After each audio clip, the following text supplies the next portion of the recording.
Good. Fire away. All right. Good morning, everyone. It is good to see a packed courtroom. It was packed yesterday too, although it was a whole different set of folks. We do have a quorum present. Today is May 14th, and it is our regularly scheduled Commissioners Court meeting in Karnes County. Let's stand for our prayer and pledge, and then we'll get started. Heavenly Father, we thank you for today and every day you give us. Nothing is taken for granted. We're grateful for the rain you gave upon our county, and we ask for more. We also ask that you be with all law officers today as this week starts their National Law Officers Week. And today we honor all those that have lost their lives in the line of duty. We also ask you to be with those that may need some type of help, physically, mentally, and spiritually. We ask that you be with our county today and all that go about here and do your business. We ask this in your name. Amen. Amen.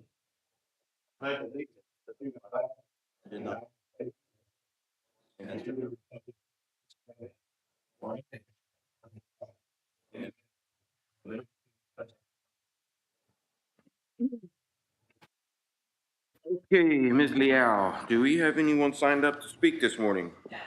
Just crickets. Then we're going to move to item number 6, which is an acknowledgement. It's the proclamation declaring May 2024 as Mental Health Awareness Month. Ms. Doris and her team are here. Doris, would you like me to read the proclamation, or do you want to read it? Tell me. Do you want to read it? Please.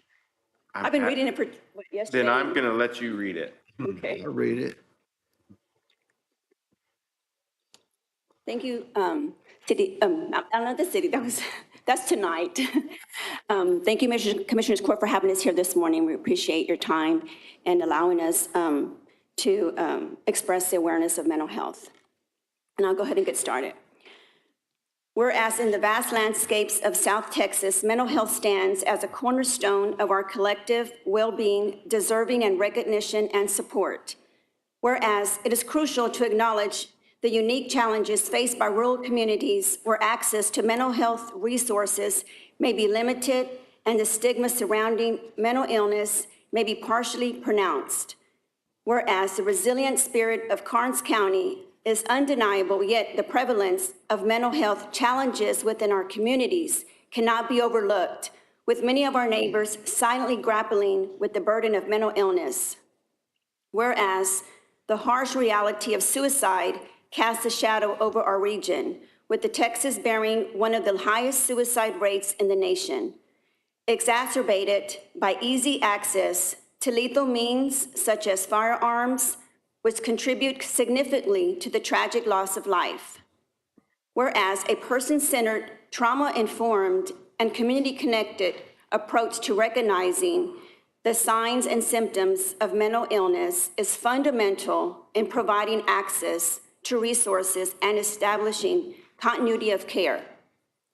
Whereas fostering a culture of compassion, understanding, and support for mental health is paramount, as is advocating for increased access to mental health services and resources tailored to the needs of rural Texans.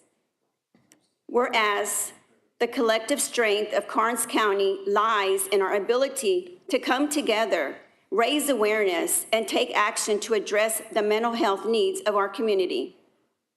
Whereas by proclaiming May as Mental Health Awareness Month, we affirm our commitment to promoting mental health education, reducing stigma, and supporting those affected by mental illness as we strive towards a future where every member of our community can thrive. Now therefore, be it proclaimed that I, Wade Hedke, County Judge, in conjunction with the agents of the local mental health authority, hereby designate the month of May as Mental Health Awareness Month in Karnes County, urging all residents to join in solidarity, compassion, and action to prioritize mental health and well-being in our beloved rural communities. On this date of May 14th, 2024, I will sign, and then do y'all want to come back here, or do y'all want us to come around there for a picture? Why don't y'all come back here? Back there? Yeah. Okay.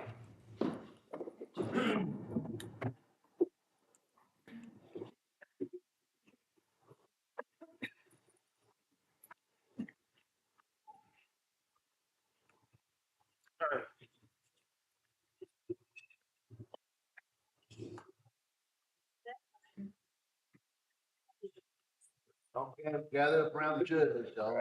Hug him tight.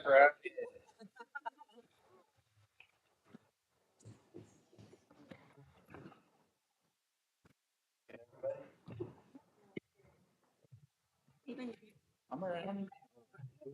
We've been a little.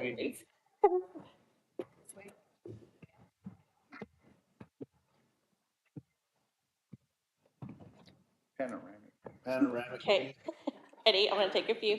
1, 2, 3. 3. Okay. Thank you. Thank you.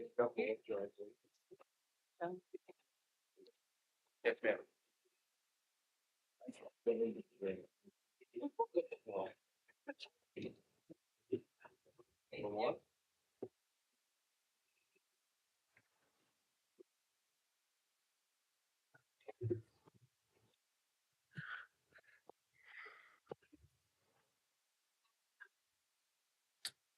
I was wondering if you had some goodies for us. We hope. All right, thank you, Dora.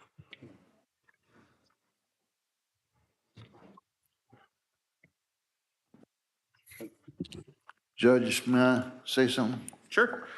On behalf, I'm on the Community Reality Board, and on behalf of the board and myself, and I want to thank y'all for what y'all do. I know you get called all hours of the night, and you have to deal with different people all the time, and it's not an easy thing to do. It takes special people to do what y'all do. So I thank y'all, and I know that Judge Teal, the president of Community Real, I know he's very, very in touch with what y'all do, and he's very appreciative of what y'all do, and he plans to champion some items with mental health, especially with IDD. So thank y'all for what y'all do. Absolutely. Thank y'all. Okay, item number 7, we have another acknowledgement, and it's a proclamation declaring May 2024 as Community Action Month as well. And Bobby and myself, do we have Bobby here? Sometimes she comes, sometimes she doesn't. I don't see her. So I will read our proclamation from Community Council for the Community Action Month.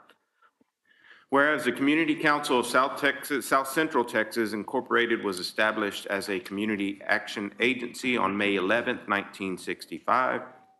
And whereas the service area encompasses the South Central and Southwest Texas counties of Atascosa, Bandera, Comal, Dimmitt, Edwards, Frio, Gillespie, Guadalupe, Karnes, Kendall, Kinney, Kerr, LaSalle, Live Oak, Maverick, McMullen, Medina, Real, Uvalde, Valverde, Wilson, Zavala, Terrell, Presidio, Pecos, Jeff Davis, Hudspeth, Culberson, Brewster, and Crane. And whereas Community Action has made essential contributions to individuals and families across this nation by creating economic opportunities and strengthening communities. And whereas Community Action is a robust state and local force connecting people to life-changing services and creating pathways to prosperity in 99% of all American counties. And whereas Community Action builds and promotes economic stability as an essential aspect of enabling and enhancing stronger communities and stable homes. And whereas Community Action strategies and innovative solutions evolve as the needs of individuals, families, and communities in cities, suburbs, and rural areas change. And whereas Community Action is experienced in advancing opportunities by coordinating federal, state, local, and private resources to achieve results for the people and communities. And whereas Community Action insists on community participation and involvement, ensuring that all sectors of the community have a voice and will be heard. And whereas Community Action is celebrating 60 years of innovation, impact, and providing proven results for Americans, now therefore I, Judge Wade J. Hedke of Karnes County, Texas, do proclaim May 2024 as Community Action Month in recognition of the hard work and dedication of all Karnes County, Texas community action agencies. In testimony whereof, I have hereunto set my hand and caused to be affixed the Great Seal of Karnes County, Texas on this 14th day of May, 2024. And I'll get this to Jamie.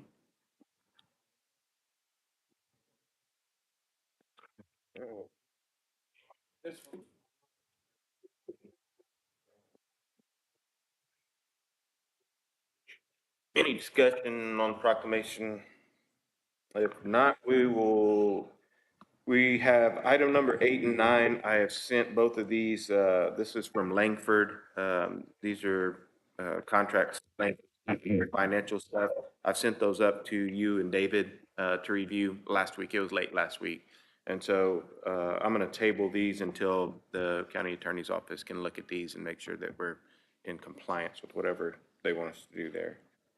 Judge, if I can ask, what, on October last year, Tom presented something like that, I thought, and I thought it was from the GLO office that he had put together. Is that right, Tom? Yeah, so the policies I presented last September were prepared by the GLO for Wilson County, and then they were tweaked for the county's needs, and that's what I presented to you guys. This is nothing like what you presented. Okay, the auditor shared and the judge shared that it was presented. It was prepared by the GLO for the benefit of grants with GLO. Yeah, what Tom presented last year in October encompassed it just for Karnes County and all the county offices and elected officials. And this is strictly for grants. This has nothing to do with the county auditor's office. I just thought maybe to save time, it might be able to help, but never mind. Okay, item number 10 is to acknowledge the appointment of Brian Mayfield as Reserve Deputy Constable, and that'll be in Precinct 2. You want to come up to say anything? No? Constable Hans is back there, as well as Mr. Mayfield. We thank you for your service and be willing to help out. Item number 11, discuss approve, disapprove budget amendment from line item miscellaneous expense 250-650-4990 to Fall City Library line item programming 250-651-4222 in the amount of $3,000. I have done more programming throughout the year, and I still need summer reading performers, which have raised prices and for supplies for programs. Donna? Yes, Pretty self-explanatory there. yes, sir. It's just we used to pay about 100 or so for performers, and now they've raised the prices to about 400. 400? How come y'all didn't budget that prior? They budgeted, she just said they budgeted, it was $100, and now all of a sudden they're up to They're 400. going. We have, for the next year, we've even put more in the budget if it gets approved. And this is, what kind of programs is it? I mean, what, is it like Like summer we- reading program? Okay, Twisty Art Entertainment, the little, summer activities type Yeah. stuff, okay. and then for the supplies for the crafts and This the prizes that we give out. the Fall City. I understand.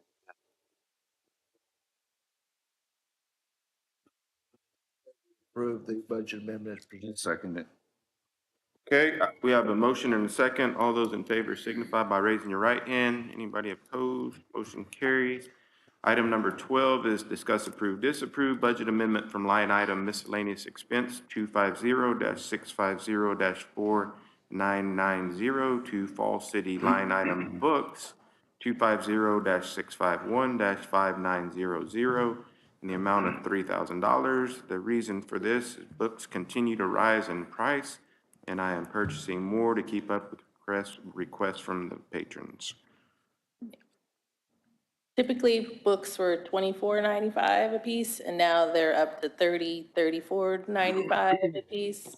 They just keep raising prices, and we're not given a big as discount as we used to get from As a library, do y'all do get a discount? I mean, Baker and Taylor, yes. okay, and is there, this is just a question I was thinking about, is there like a clearinghouse for books? I mean, I know I have books that I've read, my kids have read, and once they read them, it'll Yeah. be 10 years before they read them again, so they just sit there, or they, Yeah, Get people bring them donated. to us, and then we will put them on the for sale shelf if we can't use them. but there's not like a national clearinghouse somewhere Not that that you I can think. go for libraries? I mean, you can there's discounted books places, but I don't Okay. know, the clearinghouse. Do the or books anything. go to the different libraries? These books? No, these will just be for the Falls City Library. And how many books will that be? Well, $3,000 worth. And then it's kids, 5 books, 6 books, 10 books? they're like 30 bucks a piece. That's what I'm So, trying to get yeah. at. Thank you. About 100, yeah. And they ask you to, you said patrons ask Yes, you? they'll come in and say, hey, do you have this book? Do you have that book? And then if I know it's gonna be a popular book, instead of getting an interlibrary loan, I'll just go ahead and purchase it. And then it'll get checked out more than once then. Motion to approve agenda item number 12 as presented. Second. Okay, we've got a motion and a second. All those in favor signify by raising your right hand. Opposed? Carried. Thank you. Thank you, Don. Thank you. Item number 13, discuss approve, disapprove, accepting or rejecting the estimate from CNC Custom Construction LLC for concrete work at 119 North Brownie Street for the amount of $10,800. Commissioner Rosales. Commissioners Court Judge, after we finished the building, we took a look at the sidewalks and the driveway there at 119 and decided that it might be a liability. Some of the concrete is about an inch and a half off. So I went out to CNC, the same people that remodeled our building, that did a wonderful job, asked them to give us a bid on replacing everything that's there. It's about 35 inches on some of the sidewalks. We're gonna do it up to 4 foot wide, and then on the entrance, it's 4 foot, matching what we already did, 6 foot. We're just gonna expand it to 6 foot, and the driveway is all cracked up, so we're gonna pull it out and redo the driveway and put some small aprons on it for a better turning radius. The amount that they came out with was $10,800. It would come out of line item 100-500-5767, still has an amount of $66,748.38. What's that line item is coded as what? Tom? Do you know what, that has the 66,000? It's the same one that we had the $400,000. Yeah, that was we had the put in. whole project, Okay. the 119 North Perfect. Brownie, Judge. And we couldn't do that with the original when they did the work. This was outside of the, original Yes. redoing the building. It's the same one, Judge. Perfect. Well, discussion. I'll make a motion that we approve item number 13 as presented. I'll second it. Okay, you've got a motion and a second. All those in favor signify by raising your right hand. Anybody opposed, motion carries. Item number 14, discuss approve elected officials bond for Vida L. Swerts for January 1 through December 31, 2024 of $100,000. Vi? You want to speak to that? Good morning, everyone. All elected officials' bonds need to be approved every year, and mine, and I believe none of the other elected officials' bonds have been approved, so I needed to put this on there before I catch flack from the constituents. We need to check on those other bonds too. Make a motion to approve item number 14 as presented. Second. Okay, we've got a motion and a second. All those in favor signify by raising your right hand. Anybody opposed to it? No. Thank you, Vice. Item number 15, discuss only. Present the salary committee step program salaries. The authors of this are the salary committee members. It is Vi, Tom, Wes Giesler, Wayne Giesler, Casey Ebram, Bonnie Ramirez, Carol Sweezy, Dwayne Villanueva, and myself, Wade J. Hedke. Casey has put together a slideshow presentation for all the folks to see up there. It will be on these TVs for the folks in the audience that want to watch that. And I'm gonna let Casey speak on, if there's any questions, all the committee can answer them. Who's the Perfect. chair of the committee? I mean, who's the bossy one? No, are you the We boss? really didn't have it, the judge would be the chair. Okay. Case did a nice job on the program. Yeah, it's a great presentation. For those out in the audience, 4 years ago, our county employees, we had county employees that were qualifying for federal assistance, and that was unacceptable. And so we did, I formed this salary committee, and we worked together to get employees up to I would say a positive living wage. And we corrected that, and Chief Ebram was a big help with that. We got those salaries corrected, and I told the folks in the county, I said, I want to get salaries corrected, and then I want to implement a longevity program, which we did last year, and then I want to implement a step program to retain employees, something that an employee, whenever they hire on with Karnes County on day one, they can look at a 20-year step program and say, you don't have to look and see, where are we going to get a raise this year? Are we not going to get a raise this year? It is defined, it is lined out for you, and I believe that we've come up with a very good plan, and I'm going to let Casey start his presentation. Perfect. Good morning, Court, and good morning, everybody in the courtroom and online.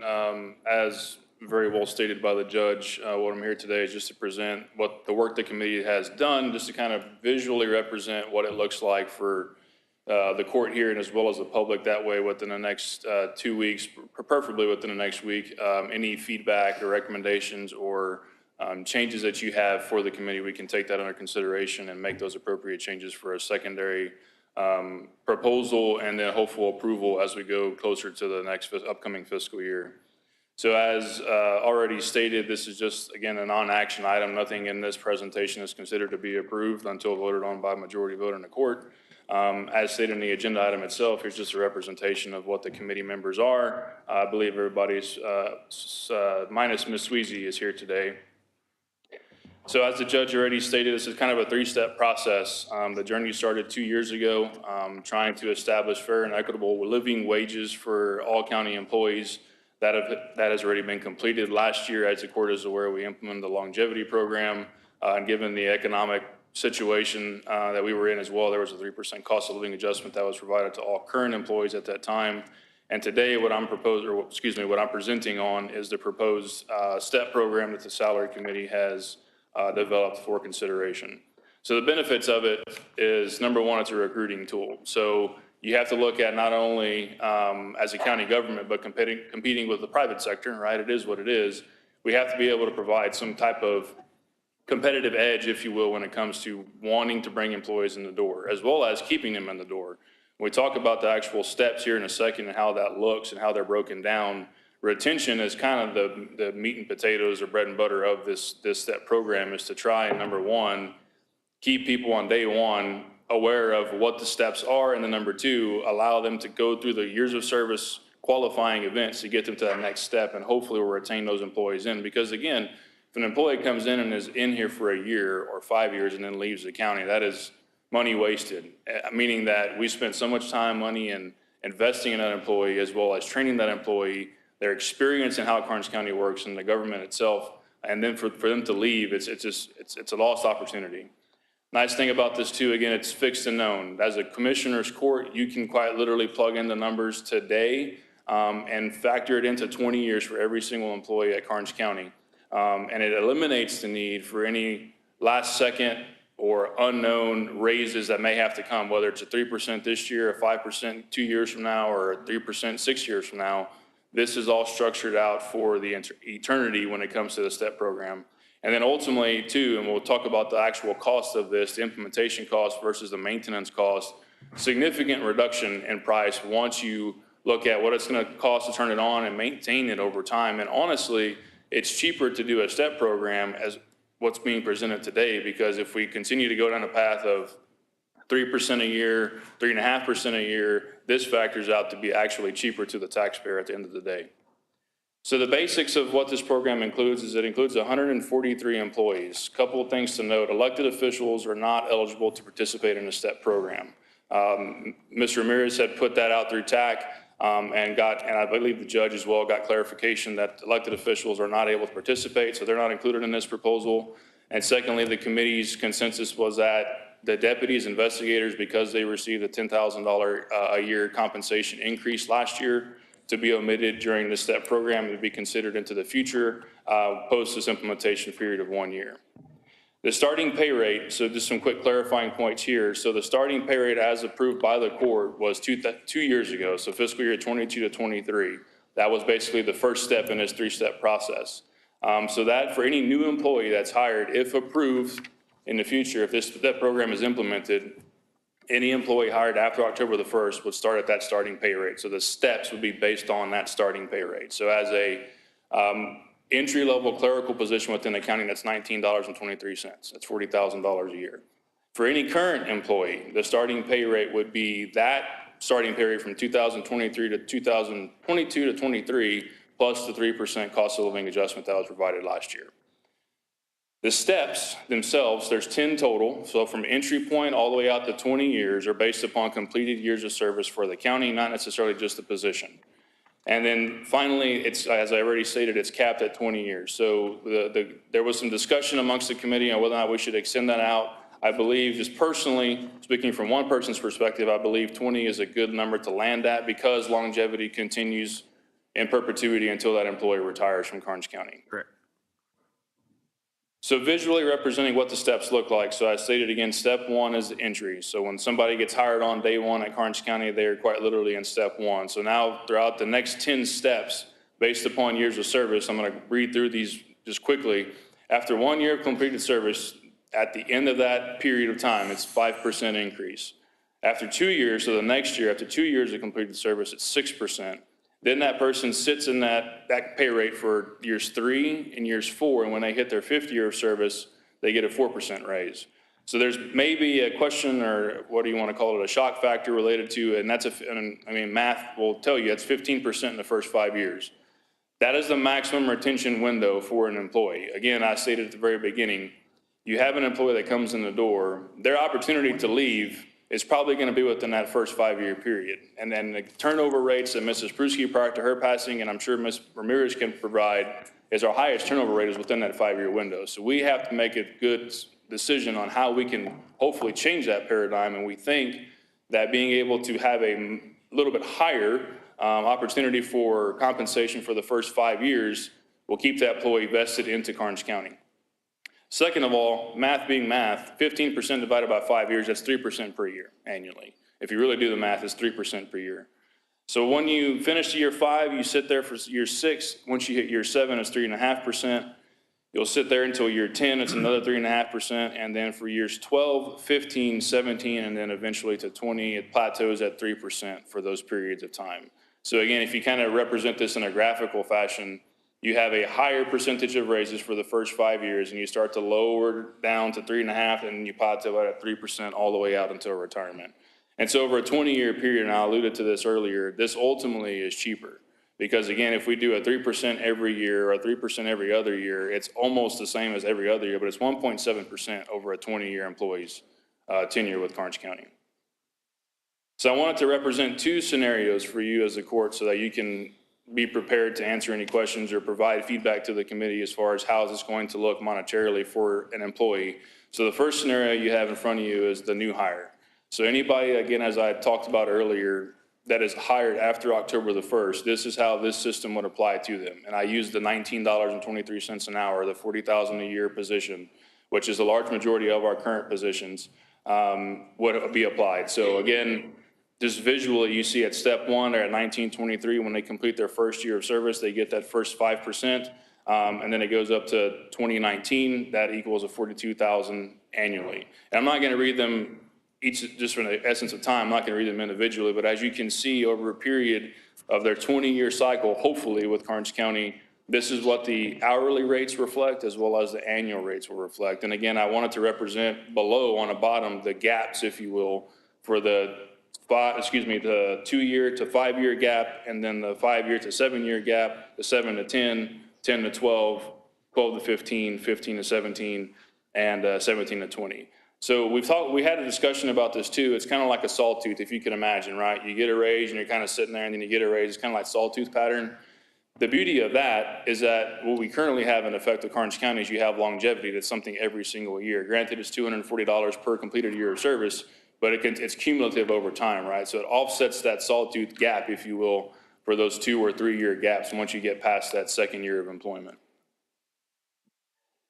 The second scenario I wanted to provide for you is the current employee. So whether you have 1 year of service with Karnes County or you have 15 years of service with Karnes County or more, I wanted to show you how this would be applied during the implementation phase. So this would be effective October the 1st if the court, after reviewing this and we have another agenda item, approves it. I wanted to give you an example. So what you have in front of you is a 7-year employee as an example. So today I represented at, again, the 1981, which is the 1923 plus the 3% cost of living adjustment. That's where they're at today. And so if approved, effective October the 1st, that employee would be prorated their years of service, in this case 7 years, those steps, until they achieve, in this case, step 5, which equals 7 years of completed service. So on the screen, you should be able to see that that employee currently today at 1981 would be achieving step 2, step 3, step 4, and landing in step 5 on October the 1st. And they would continue to progress in the appropriate steps based upon their completed years of service from that point and beyond. So, and forgive my way of saying it, there's a certain catch-up that has to occur when you implement a step program. If you started everybody at a clean slate, now you have a huge disparity and you have no ability, it basically defeats the purpose, right? So that right there is kind of the main premise of what I wanted to share today to show you what the next slide will be, which is the total cost to implement the project year 1, and then what it would cost to keep the project on for year 2, which I think you'd be surprised on how effective it's going to be. So for year 1, as stated before, every employee that's eligible, 143 across the county, would be receiving something. That could be $2,000, that could be in excess of $10,000+ for the prorating that I just described in the previous slide. So for the one-time implementation cost for next year, if it would be considered to be approved as it's presented today, $1.3 million, roughly. Just to put it in comparison, 2 years ago, when the court approved the bringing everybody up to a fair and equitable pay rate, that was $1.37 million. And so just in kind of an apples to apples comparison, almost exactly the amount of people were affected 2 years ago. This would be a similar as far as effect across the county. From a payroll perspective, that only is 1.1 million, and I'll talk about the step down below when I talk about kind of artificiality that is represented in that number. But you can see the 1.347 represents the payroll plus the FICA and the Medicare and the retirement contributions for Karnes County. So the payroll only cost the 1.1 million. About $140,000 of that is what I like to say is artificial, and what I mean by that is. And I think I skipped over it. If, as an employee, we have, as a department head and ultimately the court to budget for this, we have to account for not only what the employee is at effective the beginning of the fiscal year, but we also have to account for any new step that they achieve during that fiscal year. Example, if I have a employee that's been here for, let's say, 9 years, right? And that's on October the 1st, they haven't hit their 10th year of service yet. I'm still in step 7 years, right? Because I don't have anything for 8 and 9. The next jump is to year 10. We have to account for that 10th year, that next step, whether it's achieved in November, 1 month into the fiscal year, or in September, the last month in the fiscal year. So that $140,000 is representative of that because there's 59 employees, if implemented, 59 employees that would achieve a new step on October the 1st. So 143 people would be impacted on day one, getting them up to where the STEP program says they need to be. And then throughout the course of the next 365 calendar days for the fiscal year, there's 59 more employees that would go to the next step based upon their anniversary dates. So of the 1.3 million, I wanted to kind of give you just a visual breakdown of where the money is, what's the most costly portion. And so on the 2 pie charts you see on the left-hand side, employee year of service, that represents the total number of employees in each bracket. So we broke it down by years 1 through 5, 6 to 10, 11 to 15, 16 to 10. So of the 1 to 5, the biggest slice of the pie literally is 92 employees. 6 to 10 years is 36 employees, 11 to 15 years is 10 employees, and then 16 to 20 years is 6 employees. So we have a lot of folks, a large majority of the 143 are within that 1 to 5 year bucket. So based upon years of service only, we have a younger workforce, right? So it ultimately is going to allow them to hopefully be retained, and we start to have those people filter through to the more tenured individuals. And then it represents on the right-hand side a total dollar amount that each one of those years of service buckets, if you will, represent. So as you can imagine, the 92 employees in the 1 to 5 year positions represent the largest majority. That's $635,000, 47% roughly. The 6 to 10 year employees is $440,000. 11 to 15 is $162,000, and the 16 to 20 is $108,000. So though, based upon years of service, the 1 to 5 years cost the most amount of the grand total, as you can imagine, because of basic, simple years of service. The more time you have with Karnes County, the more it's going to cost to rate that for those, basically grandfather them, if you will, into the implementation phase for, if approved, October the 1st. So this is where I think it's a little less dramatic, and I think it actually tells the tale as far as how cost effective this is going to be. So as we already stated, to implement this, everybody's going to be getting something because we have to get everybody into the appropriate step. And that price tag is $1.3 million. Next year, so the second year of this STEP program and into the future, I think it's a fair estimate to say 40 to 45 to 50 employees, depending upon attrition, retirements, things of that nature. The second year of this is 45 employees would achieve a new step, and it would only cost $130,000 to maintain. So, and again, that $130,000 is representative of, again, the artificiality of the folks that October the 1st are going to be at X, and then during the fiscal year will achieve Y, and then, of course, the FICA, Medicare, and TCDRS contributions. So just a quick summary, as we started off with, this is kind of an original 3-step journey that the committee, of which I've only been a part of for this year, but it's been kind of a pleasure to be a part of the discussions and hopefully get something that's ultimately going to win for the employee. So the final step is this. The first thing was bringing everybody up to a fair and equitable rate, as well as a longevity program, and then now the STEP program in that order. Recruitment and retention are key because, again, if we continue to have the attrition rate or turnover rate within Karnes County, we're going to fail to thrive, honestly. And we're going to have an inexperienced workforce that will show in the service that's provided to the taxpayers, whether you're working in a tax office, in a clerk's office, the judge's office, EMS, sheriff's office. We have to retain high-quality employees. And again, as people retire, people go off to do better, bigger and better things. This attrition will reduce the overall costs of this, right? The more younger, if you will, as far as years of service, workforce that's in the program, it's going to cost less money. And then again, speaking of cost, the beauty about a STEP program is you specifically as a court and the taxpayers know what it's going to cost. Year one, yes, but into the future, you can forecast today, you can forecast to 10 years based upon current employees, right? Because the only unknown is how many employees are going to retire, how many new employees are going to come to the door, are we going to upsize or downsize? That's really the unknown. But the cost, as far as the program, is known. And again, as we stated, though the implementation cost is there, there's a significant price reduction into the future for the maintenance of it. So that's a STEP program as a whole. I will just summarize and finish up with a quick discussion related to elected officials just for consideration. As we stated before, elected officials are ineligible to participate in a STEP program. One thing that the court probably needs to remain aware of as, again, these positions are just like any other position in the county. They have to be compensated. They are compensated. They need to be comparable. Arguably, according to the recommendation of the committee, they need to remain comparable to like-sized counties. And then also maintain an appropriate structure for elected officials or the supervising official of that department to still have some type of compensation edge, if you will, related to the people that are within their department who are not elected officials. So we did some research, specifically Vi did majority of the legwork, and I want to credit Vi's office now before I forget. Vi and Denise have done a ton of work on crunching the numbers. Everything that I put in front of you today, I just made it pretty in PowerPoint. They're the ones that provided the numbers to me. So ultimately, I want to give them a ton of credit. So to that point too, they're the ones that gathered this information off of posted budgets for the represented counties, so Karnes, DeWitt, Atascosa, Wilson, and Frio.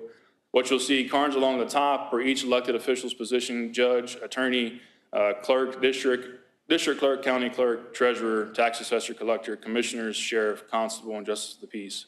And where our compensation currently compares to other counties and the averages as a whole. So me personally not advocating one way or the other, but I believe, again, based on what's already been stated, I think we need to continue to remain aware of and remain vigilant and comparable to like-sized counties. And again, based upon averages below, there's a proposed salary for those elected officials that the court can take under consideration for potential adoption into the future as we get closer to finalizing budget. So the next steps allow for hopefully a discussion to transpire here, as well as we being the committee, encourage all elected officials, specifically commissioners court, any questions, feedback, requests, please, we're all ears. We, I believe, have a meeting next week, Tuesday, to take all of that recommendation under advisement to hopefully produce the final product, as well as start drafting a policy. So this, STEP program, the numbers you have in front of you in a presentation that's been presented is only one of the largest portion, right? We also have to develop a policy that's going to administer this program over time. Going to answer all the black and white questions related to if this scenario happens, how are we going to handle this? That would be a supplement to our employee handbook that already has been approved and circulated through the court. So that's something that is the next step, because then that may be some of the questions you might have related to that. And then again, after that committee meeting, we hope to bring this back to the court for additional consideration and hopeful adoption going into next fiscal year. I wanted to give the commissioners plenty of time to look at this, chew on it, ask questions.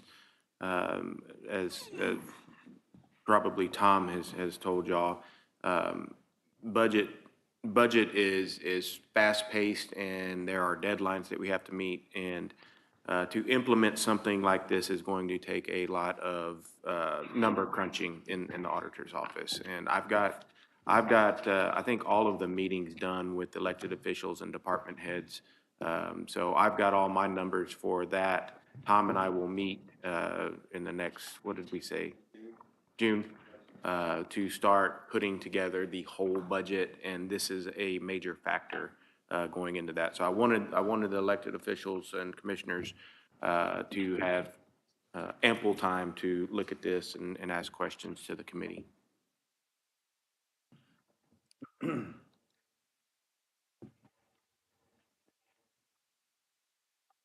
Judge, Yes, sir. may I ask,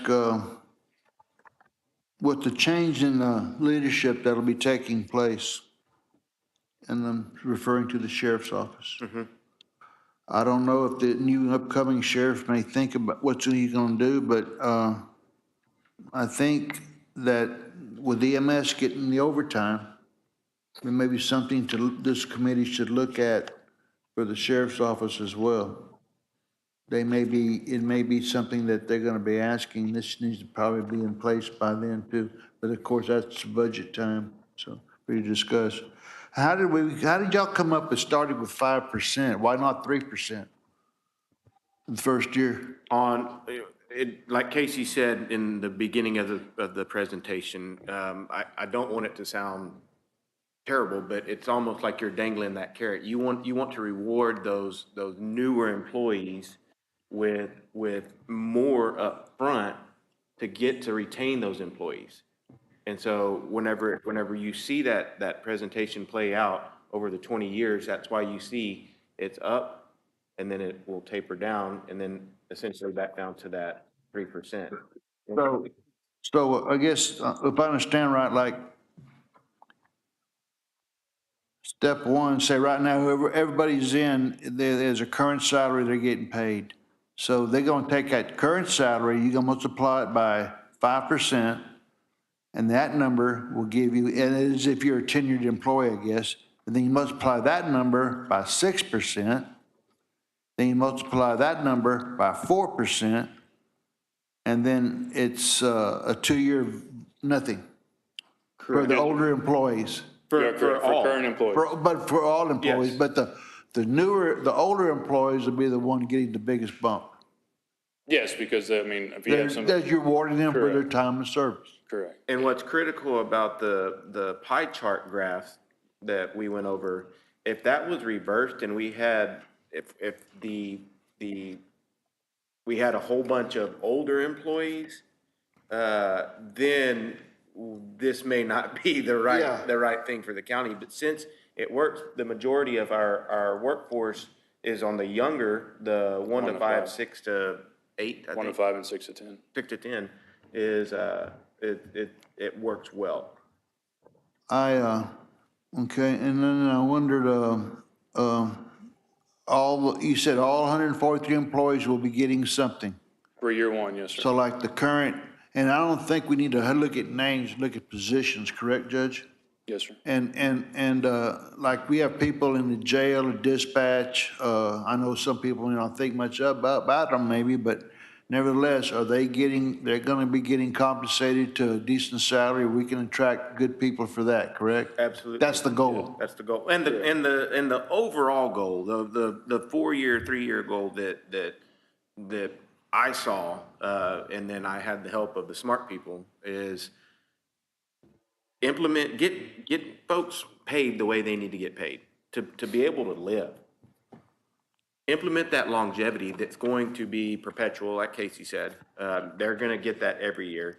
And then implement this STEP program. With this STEP program, you're gonna have employees that say that you have one employee that's been here for 7 years, well, then they may not get anything for 2 years, but you've got another employee that's been here for the 5 years that's gonna get and then skip. So it's a revolving, like Casey said, kind of sawtooth, that not every employee every year is going to be hitting a step. Does that make sense?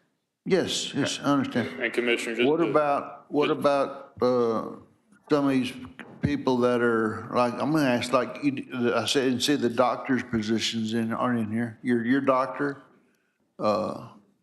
EMS's doctor, the jail doctor, Correct. why not?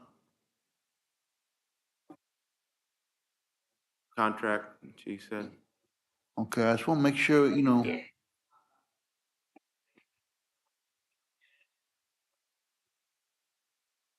I just want to ask that, Judge, because it's a, So Commissioner, just Dr. to Sakai will.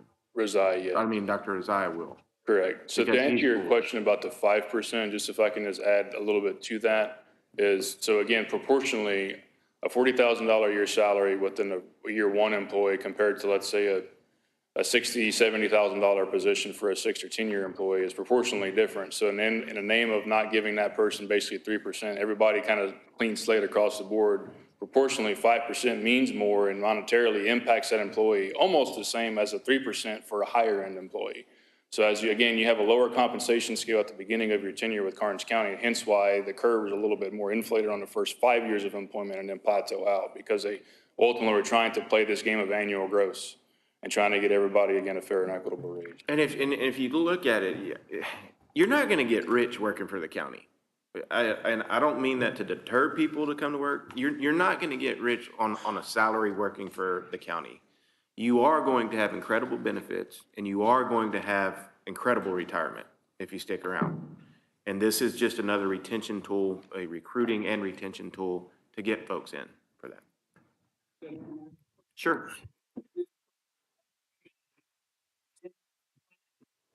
Okay, you're a court, we're gonna get state court in June, to implement this in October. And in future court next year decide not to continue with that program. They can, I mean, if we have two new commissioners at this next deal, they're more than welcome to participate. I can't tell you that. I mean, I would hope not. I would hope not. There's been a lot of work, that has gone into this, with this committee. We spent lots of time meeting, lots of time crunching, especially Vi and Denise in her office, have crunched numbers like this that each one of y'all have, that has each one of the positions and your increments, for your 1 to 20-year step. And they have crunched those numbers back and forth. But as we all know, the court doesn't always agree on everything. And, so Yeah, you know, a and that's- contingency plan, I don't even know what something like that looks like. I think that we take care of the employees now, and if new commissioners want to come in and not necessarily disrupt, but want to have other ideas, they're more than welcome to speak those.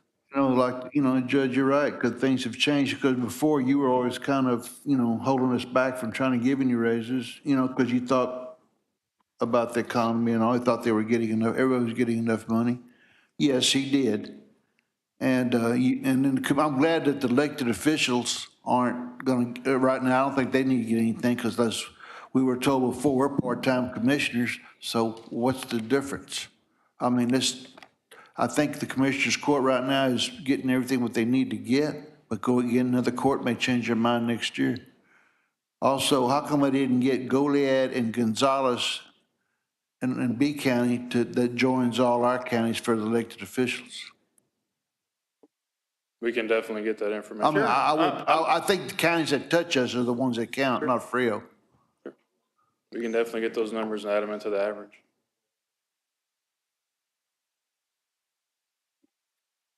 Didn't DeWitt County have a step program and then they went away from it? I believe that's what Mr. Mears told me. Yeah. What did they go to, you know? I don't know. You can call Judge Fowler. Good guy, he'll tell you. Performance-based. What it was?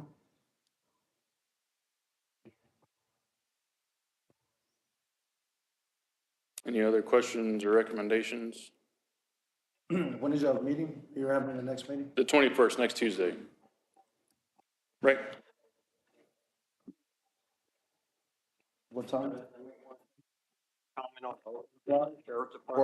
So every year, we have to come up with what they call compensated absences to know what the dollar impact is that's going to cost the county for vacation we have and so forth on the book. So we have a dollar amount that we can come up with for what it would cost us in overtime for budgeting purposes if that trigger is ever pulled for new sheriff-elect. So that can be budgeted. And as in any budget, Commissioner Dubnik, You want to get as close as possible. It's never going to be 100%. And as we do it every year, we will know more and more, what the true cost is. Commissioner Rosales, I believe it's either going to be the multipurpose room and the annex or the jury room. I'm not sure exactly. Yeah. Depending upon Both of those, depending on court. court.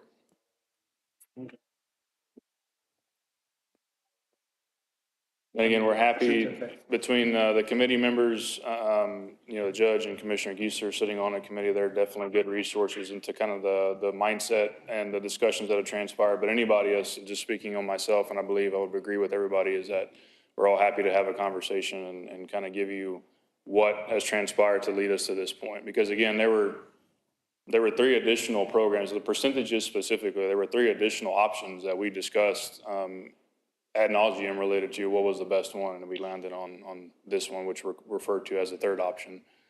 There were a total of 3 that were discussed, so.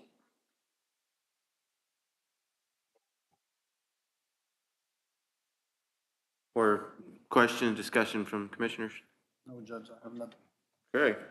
My door is always open, my phone rings, as well as Casey's, and any one of those salary committee members, feel free to call. If you have questions or suggestions, I would prefer that you send those in an email, so we can track those, and we'll be able to answer directly to what specific questions that y'all have.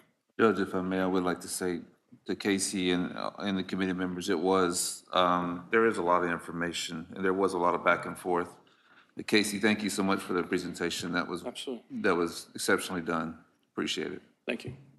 Okay, item number 16 is another acknowledgement for declaring May 19th through May 25th, 2024 as Emergency Medical Services Week. Casey. Good morning again, Court. So yes, every year we like to have the proclamation read to recognize Emergency Medical Services Week. And again, the importance of the service that our employees provide to Karnes County and the surrounding area is much appreciated. Speaking on behalf of them as their leader, it's been an honor to see what the changes have transpired over the last roughly 10 years since we went, 11 years since we went full-time from 2013 till now. So with that, this proclamation honors that commitment. So as stated, to designate the week of May 19th through 25th, 2024 as Emergency Medical Services Week. Whereas emergency medical services is a vital public service, and whereas the members of emergency medical services teams are ready to provide life-saving care to those in need 24 hours a day, 7 days a week, and whereas access to quality emergency care dramatically improves the survival and recovery rate of those who experience sudden illness or injury, and whereas emergency medical services has grown to fill a gap by providing important out-of-hospital care, including preventative medicine, follow-up care, and access to telemedicine, and whereas the emergency medical services system consists of first responders, emergency medical technicians, paramedics, emergency medical dispatchers, firefighters, police officers, educators, administrators, pre-hospital nurses, emergency physicians, trained members of the public, and other out-of-hospital medical care providers. And whereas the members of emergency medical services teams, whether career or volunteer, engage in thousands of hours of specialized training and continuing education to enhance their life-saving skills. And whereas it is appropriate to recognize the value and the accomplishments of emergency medical services providers by designating the Emergency Medical Services Week. Judge, I'll let you read the rest. Yeah, because I don't have that copy. And therefore, I, Wade J. Hedke, County Judge of Karnes County, Texas, in recognition of this event, do hereby proclaim the week of May 19th through the 25th, 2024 as Emergency Medical Services Week. The 50th anniversary of EMS Week theme is EMS Week, honoring our past, forging on our future. Encourage the community to observe this week with appropriate programs, ceremonies, and activities. And I'll sign this, and Casey, I'll get it stamped with Jamie. And also they post-dated Happy Emergency Nurses Week to our colleagues at Otto Kaiser Hospital. Obviously, as stated, Police Officers Week, as well as telecommunicators, I believe, 2 weeks ago. And then also we have a CPR class. Anybody in the public here or online, First Baptist Karnes City has requested a CPR class to have some open seats this coming Wednesday, tomorrow, I believe at 6:30, but contact First Baptist Karnes City if you're interested. and attending. But thank you, Judge. Thank you, Casey. Thank you, Casey. Good job. Good job, committee. Thank you, thank you. Few more. What?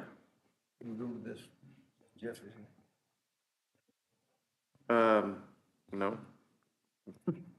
Item number 17 is discuss, approve, disapprove EMS chief's recommendation for announcing chosen architectural firm for the professional design of an EMS administration and training center along with station number 4, and allow negotiations to commence for drafting of a contract for consideration of approval on/after May 28th, 2024. Casey? Court, so as you're aware, we had published a request for qualifications back in March and accepted those at the deadline of April the 22nd. Of those, as stated last Commissioner's Court, we had received 8 submittal of qualifications from 8 different firms. We then narrowed it down to the initial scoring to the 2 top firms, which were RMA, which is Raleigh McCoy Architects out of Victoria, Texas, and then Beatty Palmer out of San Antonio. Those 2 firms provided a presentation interview last week, both on Monday and Friday, of which myself, my Assistant Chief Derek, and Judge Hedke participated in. I will start off by saying, regardless of which firm we went to, both firms provided significant expertise and qualifications to design the projects that we're looking at. With that being said, it would be my recommendation based upon, again, submittal qualifications, relevant projects, which was key to this decision, as well as proximity to Karnes County, and workload, RMA, which is Raleigh McCoy Architects out of Victoria, would be the firm that I'd recommend to be chosen for the top-rated firm, with Beatty Palmer being the second-rated firm. If, for whatever reason, negotiations fail with RMA, we would then default to Beatty Palmer to enter into negotiations. So pending approval, if the court were to approve that, we would then enter into notification and negotiation with them. They provide an AIA contract document of which myself, Judge Hedke, the county attorney's office would look at, bring to the court for consideration and approval prior to signing. It would save you the negotiation phase. And we'd hopefully present a document within the coming weeks to month, once, again, all powers that be, legal specifically, bless that document. Be happy to answer any questions. And it was close. Both of the top 2 are exceptional. Judge, you're good with this, the recommendation? Very, very. Okay. And that company is RMA? RMA. Yes, sir. Raleigh McCoy Architects out of Victoria, Texas. Judge, I'll move that we approve the EMS chief's recommendation in choosing RMA as architectural firm for a professional design of an EMS administrative and training center, along with possibilities of a Station 4, and to allow negotiations to commence for drafting of a contract consideration. Also, Judge, who will be the main contact? Will it be Casey? Absolutely. And Casey Ebram will be the main contact for the project. Okay, we've got a motion and a second. All those in favor signify by raising your right hand. Anybody opposed to that? All right, motion carries. Thank you, Casey. All right, item number 18, Casey, and then I'm gonna let you sit down for a little bit, is to discuss, approve, disapprove, allowing the purchase of all band radios with install and programming for the EMS department in the amount of $128,814.20, using a portion of the already budgeted American Rescue Plan Act, the ARPA funds, out of GL 795-750-5720. Casey? Good morning again, Court. So this request for expenditure of the American Rescue, or some of the American Rescue Plan funds for the purposes of all band radios, our department has went down the path and journey of starting to filter in replacing either new assets or replacing old equipment with all band capabilities, specifically for mutual aid and regional response and state response. As the court should be aware, as an active participant within Southwest Texas Regional Advisory Council, Trauma Service Area P, as well as an active participant in EMTF 8, we have came across, within at least the last 5 years, come across hundreds of opportunities and necessity of having this capability.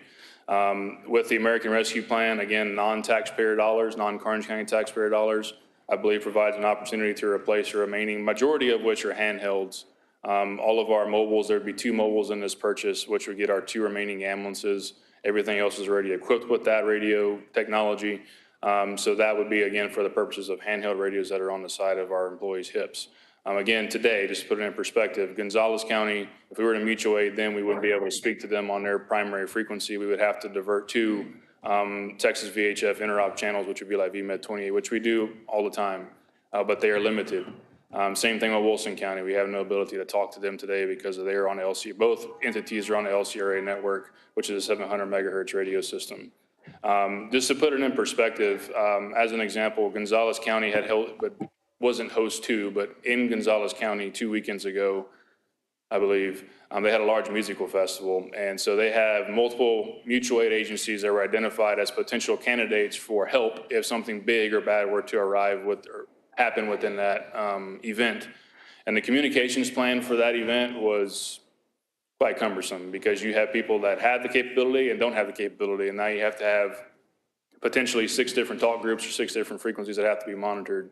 Furthermore, just 2 weeks ago, or actually just last week, there was an MCI request within Bexar County, southeast side of Bexar County, for a potential active shooter within a matter of 10 minutes, just to put it in perspective again, within a matter of 10 minutes, 32 ambulances, 1 helicopter, and 4 EMS physicians were en route to that scene, one of which was including a Karnes County ambulance.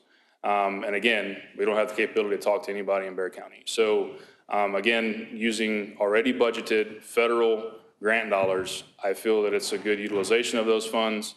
The devices will last for the next 10 years, 5 to 10 years, depending, of course, granted catastrophic failure of a device, right? Running over with the vehicle or dropping outside. Weird things happen in public safety. I believe the sheriff and the chief could attest to that as well.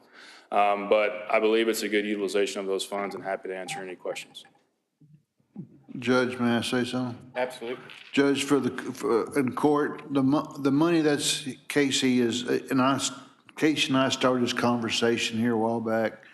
The state's gonna be, with repack and everything, the state is, you will be going to a Gator system. Yes. There's no 2 ways around it. The state communication plan is changing. And I had this money budgeted for something else, but I know Casey and them deploy so much, and Judge, we talked. And I want to make sure that Casey's bunch, when they deploy, could communicate with everybody. So I asked him exactly how much he needed or what he needed, and we had the money, so that's how it came about. I think it's wise to spend that money on this. With that said, I move that we approve allowing the purchase of all band radios with install and programming for EMS department in the amount of $128,814.20, using a portion already budgeted American Rescue Plan Act ARPA funds GL 795-750-5720. And Casey, they will turn on the 700 and 800? They come fully enabled. Okay. Yes, sir. I'll second that. Okay, motion and a second. All those in favor signify by raising your right hand. Anybody opposed? Any more discussion on that? All right, Casey. Thank you for your patience, court. Sorry I was long-winded today, but thank you very much. Good job, Casey. Item number 19, approving remaining funds in the amount of $66,670.23 to be allocated to Karnes County Sheriff's Department overhead emergency lights and sirens for 17 patrol cars. Additional funds to be allocated from the Karnes County Sheriff's Forfeiture Fund in the amount of $146,356.77 for a total cost of $213,127 even. Judge, actually, there should be, 20 should be first and then 19, but I'll still cover, I'll go as it is presented on the agenda. Talking with the sheriff, the overhead lights and sirens on 17 patrol cars have been there for, what, 14 years? Yeah. Something like that? Yes, sir. And the new, and so they're trying to upgrade what they have for and so the sheriff proposing using $146,356.77 from his allocated sheriff forfeiture fund And then there's, after we do number 20, though, there's going to be $66,670.23 left for the, from the Senate Bill 22 money. So that'll cover the cost of $213,127. I called I sent an email and I talked with the Texas Comptroller's Office. And these funds, the Senate Bill 22 funds, can be used for safety and security or upgrades to the jail or police cars. So it's a legitimate expense, and I think it's good that we do this. But item number 20 is you're approving Senate Bill 22 budget proposed expenditures for Karnes County Jail and security cameras and intercom speakers. Cost of cameras and speakers is $283,326. So why are you wanting to approve 20 before 19? Well, that's where the 66,000 is gonna come from for 19. And that I mentioned is out of Senate Bill 22.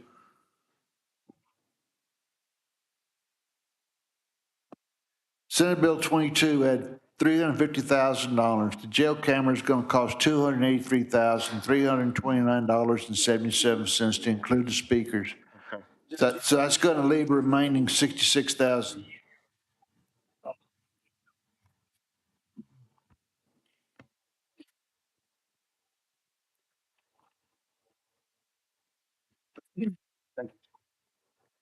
Thank you, sir.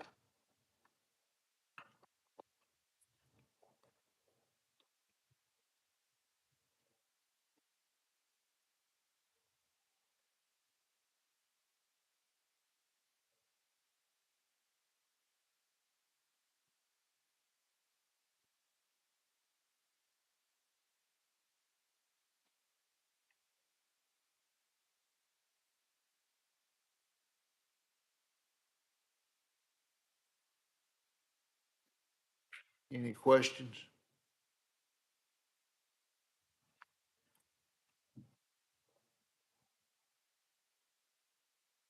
I think we need to approve 20 before, just for. I agree. So we're gonna not skip, but we're gonna go to item number 20 without a vote on 19, and then we can come back to 19 and approve, assuming that's what the court wants to do. Item number 20 is approving Senate Bill 22 budget proposed expenditures for Karnes County Jail for security cameras and intercom speakers. Cost of cameras and speakers is $283,326. Said items are on the buy board. Commissioner Dupont? That's correct. As you stated, Judge, again, Senate Bill 22, when the county received $350,000 from Senate Bill 22 that was given to the sheriff's office. Jail needs some cameras that aren't working, the original cameras that came in jail 14 years ago. Can we repair some of those? And I know that we have a new sheriff coming in 6-7 months. These are old analog cameras, Judge, they're not up-to-date ones. Judge, CML is the one that first installed them for us when we first went into the 48-bed jail, and they're the ones that if they're not working, they'll come and service them.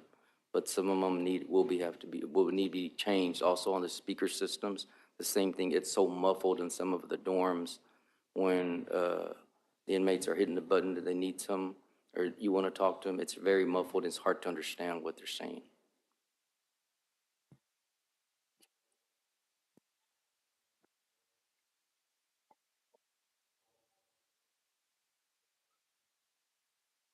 It's either you pay me now, or you're gonna pay me later for some of the work that needs to be done. And again, these funds are from Senate Bill 22 that we're allowed to do that, or we have to give the funds back unless you got something else you're gonna do with them.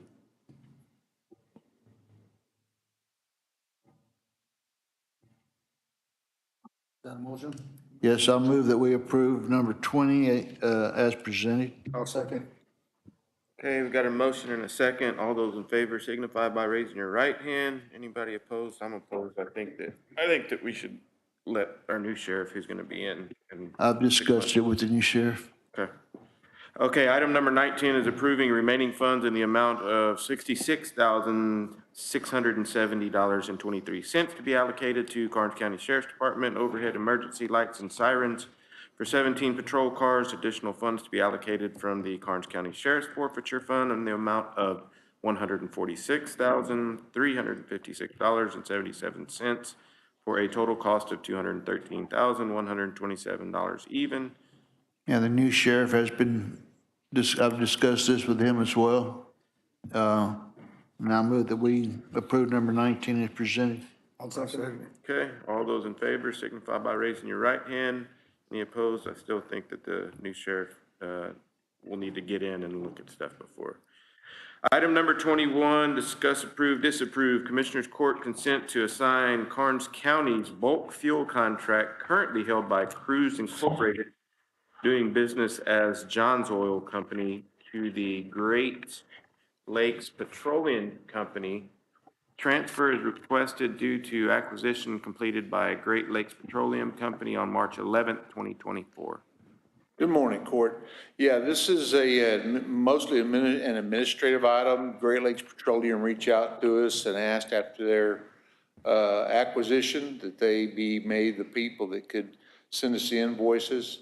And so that's what this is. It's allowed by item 14 in Exhibit C of their contract. So we've done this once before with another one of my contracts related to the transition of Tierra leases, contract we have with Tierra Lease to CK Newberry. So this is just mostly administrative. Great Lakes bought out John's Oil, is that what? That's correct. So we're just changing the name?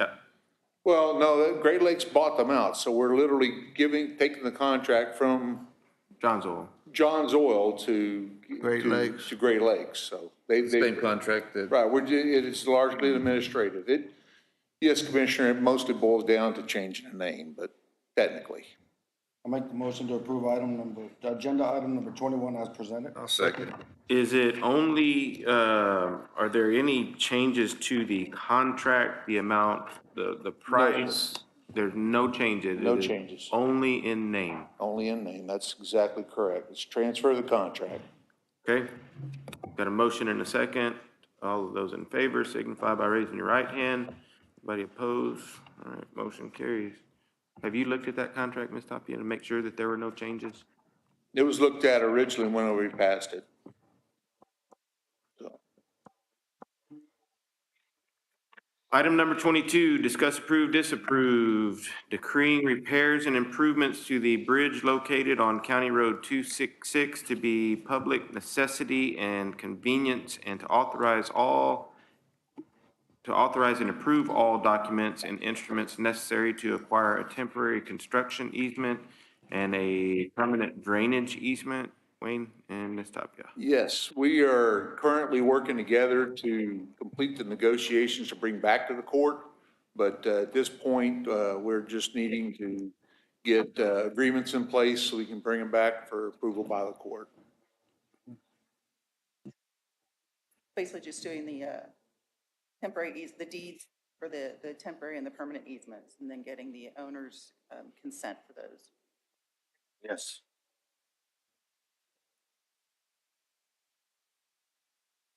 Make the motion to approve agenda item number 22 as presented. I'll second. Okay, you've got a motion and a second. All those in favor signify by raising your right hand. Anybody opposed to it? Thank you, Court.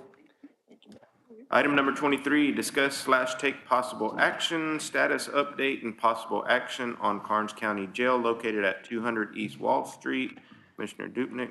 As you know, we've been doing this kind of an assessment of the jail, and we had some tests done there. Jeff Chapman is here to address an update for the court. Hi, how are y'all? Good morning.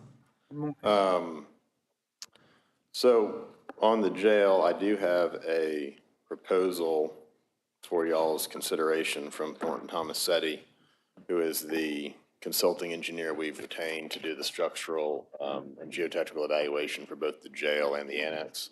On the jail, as you'll recall, I presented the results of the Phase 1 investigation, identifying the deficiencies with the soil movement and the retaining walls and all the associated damages and distress we're seeing in the project. And was going to go back to Thornton Tomasetti for a proposal for next step investigation to identify all of the areas of work that needed attention to get us to the construction document phase, to provide construction documents for the repairs to the existing problems, to then allow for and facilitate the expansion of the additional 48 beds that we're looking for at the jail. Thornton Tomasetti has provided, and I will provide the court with written copies of these proposals following the meeting, but Thornton Tomasetti has provided a proposal with a scope of work identifying 3 primary tasks to get them and get the county to the next step towards repairing the facility and expanding it. As stated with the Phase 1 recommendations, additional geotechnical evaluation at the jail is recommended in the same way it was recommended for the annex. We hired ECS, the county hired ECS to be the geotechnical engineer for that purpose. And I would suspect that ECS would be willing to help us moving forward if the county approves this next phase with Thornton Tomasetti.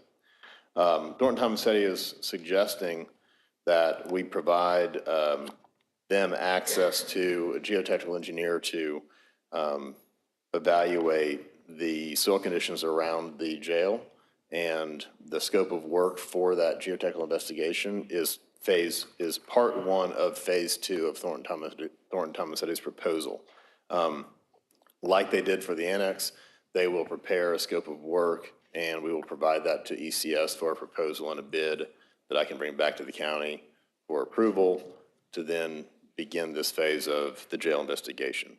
The time and expense to evaluate the geotechnical issues, create the scope of work, and then monitor and evaluate those recommendations has been proposed for a fee of $15,000, not to exceed amount of $15,000 for Thornton Tomasetti to coordinate with the geotech for the geotechnical evaluation. The second part of Thornton Tomasetti's proposal for the jail is an overall site assessment and surveying to evaluate the entire scope of work, both the interior, structural, and exterior building envelope issues, to identify and visually assess the building interior, exterior, envelope, crawl space, and the HVAC system, to identify the reasons why we're seeing water intrusion and other issues with the jail that are in addition to the structural movement that we've already identified and they've already evaluated. This additional investigation is also recommended to include a GPR, ground penetrating radar, a GPR evaluation of the existing site. Because we don't have reliable as-built record drawings from the construction initially, they want to do a GPR to evaluate the exact conditions and distresses which they may see on the concrete slabs as they move into the expansion phase. And so that is what they're recommending for Phase 2, in addition to a floor elevation survey and a visual leak identification for their architect to then address those issues in the construction drawings, or the next phase, Phase 3 for construction drawings. They anticipate this Phase 2, this site investigation survey, GPR evaluation, to be performed by 3 engineers over 2 days with the assistance of Thornton Tomasetti's architect to do that analysis. For that part of this proposal, they are proposing a $32,000 lump sum amount for that 4-person, 2-day effort in the field and the associated evaluation of the data. The third part of the jail proposal that they are suggesting is an engineering analysis and final report. That will include a final report from Thornton Tomasetti to the county, providing their opinions regarding the root cause of all of the distress we're seeing, both geotechnical and building envelope in nature, along with the structural analysis that will include all the load carrying capacity checks for the retaining walls and the floor slabs, specifically with the approach of repairing and building the expansion. And for that phase, for that third part of this phase, they're proposing a lump sum of $23,000 for that evaluation for the final preparation of the report and the recommendations and findings, which will then get us to the point with the jail where we are with the annex, which is we've completed the first two phases of investigation. Phase 3 is anticipated to be the preparation of construction documents for the repair scope, which can then be coordinated with the preparation of final construction documents for the expansion. Phase 2, the total cost that they're including is the $70,000. 15 of that is an NTE number, but it's $70,000 for engineering and architectural services, and then an anticipated amount of $5,000 in expenses. So they're looking for authorization from the county today for $75,000 to perform their Phase 2 analysis and tasks for the jail. And that's where they are. Also, I want to let you all know that with respect to the attorney's fees that the county's incurred for the jail repair project, the county has incurred and paid $9,943 so far. When I came and talked to y'all last time, we had a verbal agreement in court to let y'all know that we had a $10,000 amount for attorney's fees. We're there. If we move forward into Phase 2 and Phase 3, then we'll need to have additional authorization to the extent the county wants to authorize it in increments, probably of another $10,000 to move forward for attorney's fees. That's where we are with the jail. As far as the investigation of the proposal, any questions I can answer for the court?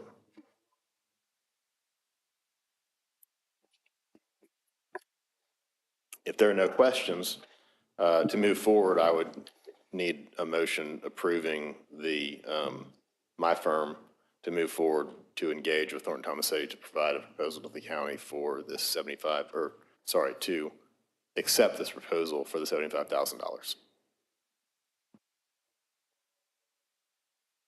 The alternative would be to dispose of Thornton Tomasetti and have an engineer and an architectural team through an RFQ process come in and do an evaluation of the jail. I think you're going to probably duplicate some costs if you do that. But if there's some level of dissatisfaction with Thornton Tomasetti and their process and their fees, that would be the alternate approach.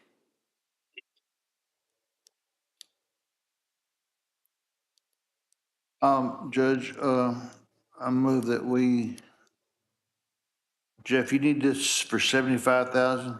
Yes. I move that we approve and go forward with the recommendations from Jeff Chapman for the 3 steps with Tomasetti Engineering for a total of $75,000. I'll second. Okay, you've got a motion and a second. All those in favor signify by raising your right hand. Anybody opposed? Motion carries. Item number 24, discuss/take possible action, the status update on Karnes County Annex. You know,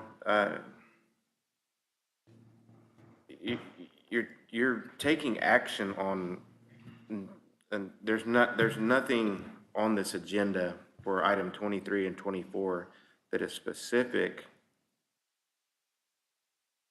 It's very vague.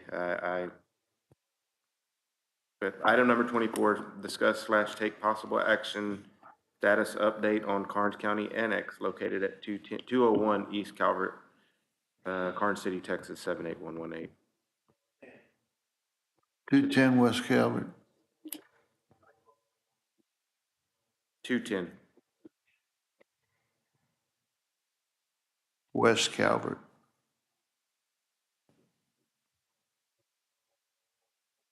Okay, so the annex, despite the typo on the agenda, the annex building, as you know from prior presentations, we've gone through Phase 1 and 2 evaluation of the annex. We are now at the point where the county has the opportunity to move forward with construction documents to then implement the repairs to the drainage and the building itself. A little bit of background history. We originally believed that this was going to be a foundation repair process. The evaluation from Thornton Tomasetti has identified that the foundation as a thing is performing as intended, but the soils around and under the building are moving due to inadequate drainage and the inundation of water into and below the building. That evaluation, when I came here last time, I thought I saved you $1 million. I think I may be wrong about that. I think you might need to spend $1 million, but it's not to do a foundation. It is to perform the recommended drainage repairs from Thornton Tomasetti. Now, again, like the jail, there's no obligation to accept this recommendation, and we can move forward in a different manner. So let me explain to you first what Thornton Tomasetti is recommending for its Phase 3 construction documentation, preparation, costs, and goals, and then the county can decide if they want to move forward with Thornton Tomasetti, or again, like I said, for the jail, y'all can issue an RFQ, and we could hire a separate engineering and architectural firm to perform additional design services. I think, again, like I said, with the jail, there may be some duplication of costs there. I think there's already some duplication of cost between this current effort and what the county spent when this litigation was happening with the annex, and the building envelope and the HVAC issues we identified then. Those have been repaired, but there are still reports of some periodic leaks and water intrusion at the building. Some of that is due to the drainage issues, but part of this proposal does include some envelope assessment, which the county is free to not authorize if we believe that it's unnecessary. But let me go ahead and explain what they're proposing so that we can have an informed decision.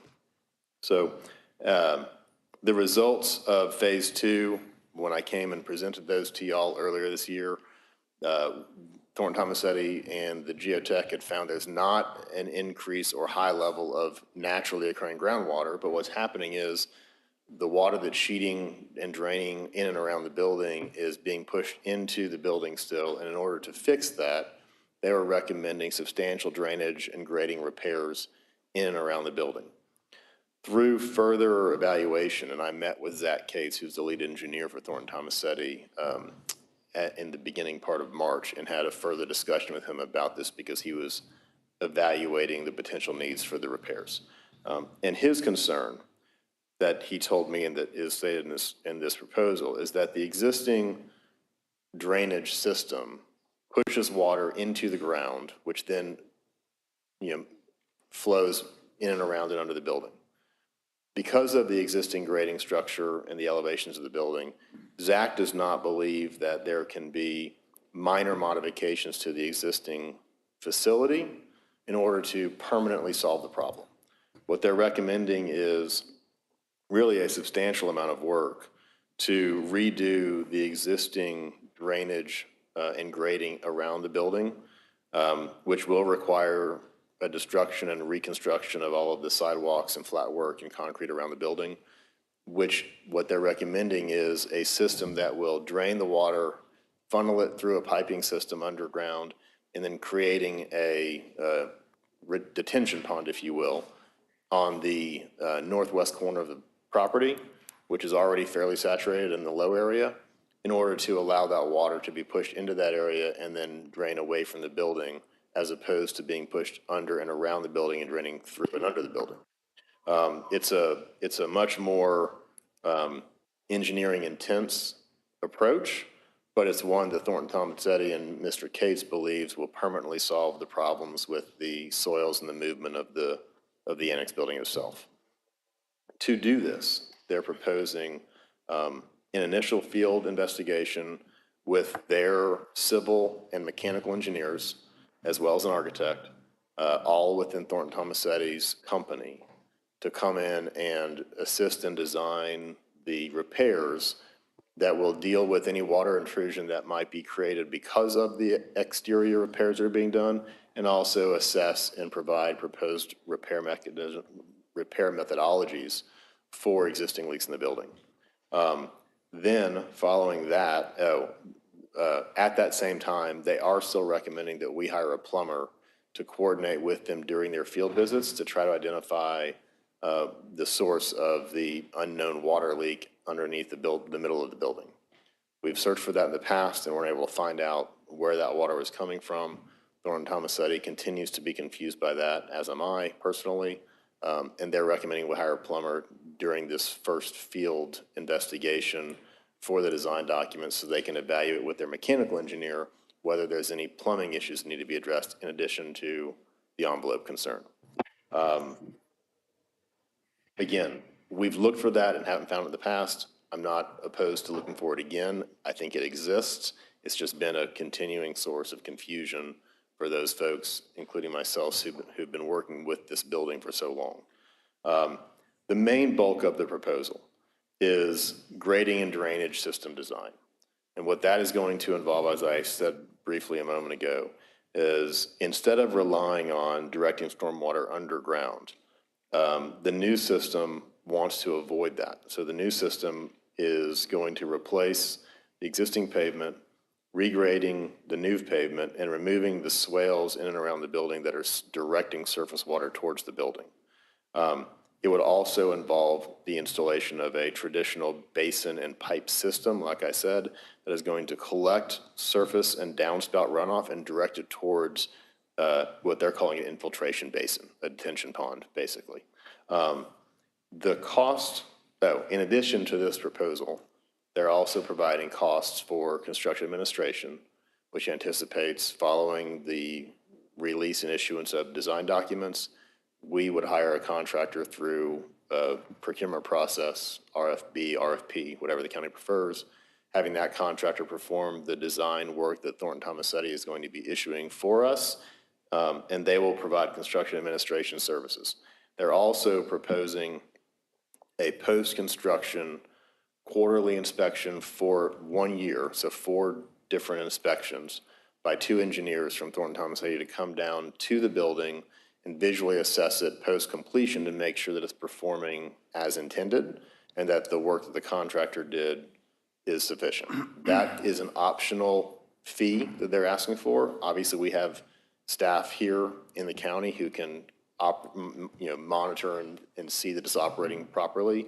And if there needs to be warranty or other service by the contractor post-completion, that can be handled internally. So I don't know that we need this 5th part of this proposal, but that's part of the proposal right now, and we can obviously revise based on what the county chooses to approve, if anything.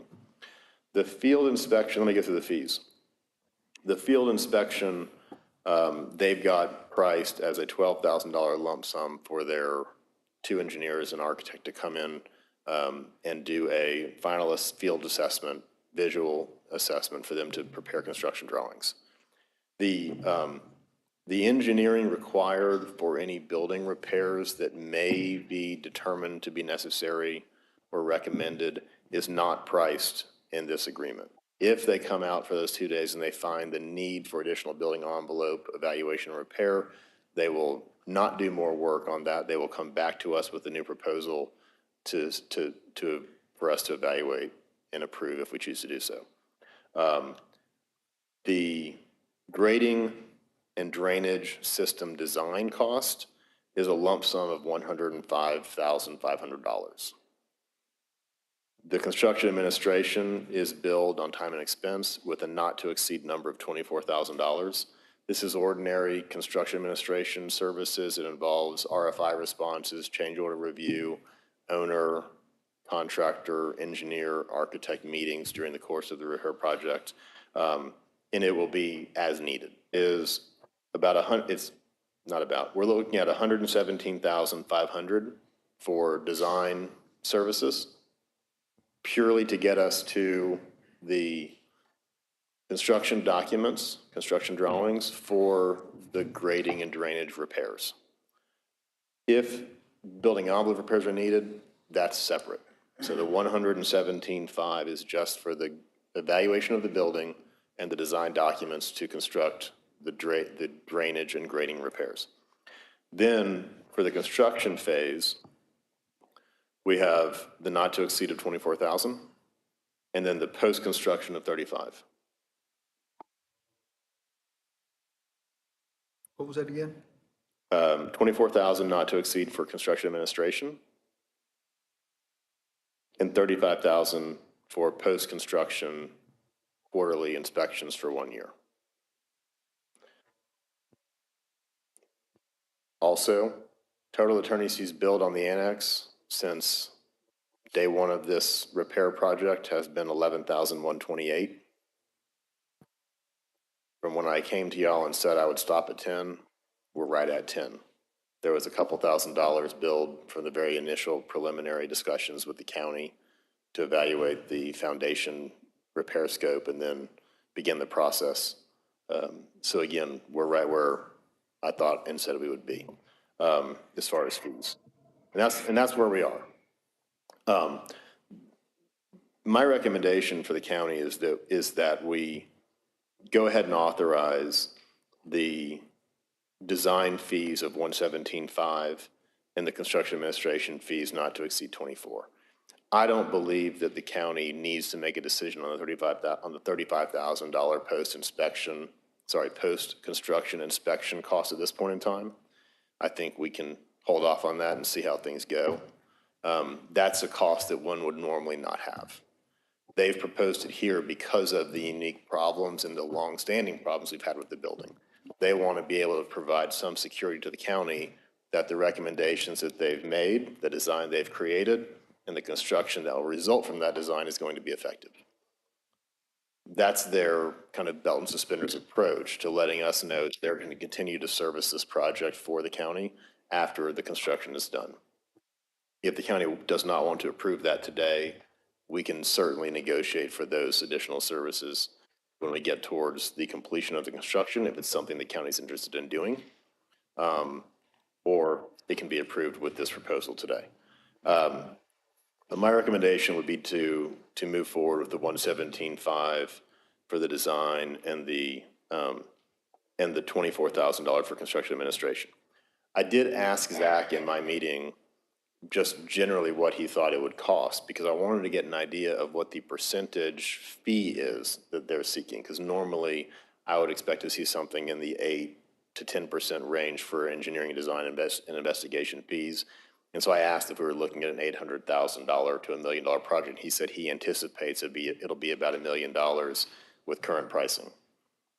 I don't know how accurate that is. That's kind of a wild guess on his part, but it does seem to fit the generally accepted pricing structure for engineering design services, and that's why I wanted to have that conversation with him so I could share the information with y'all. So that's where we are with the annex. Gentlemen, Judge.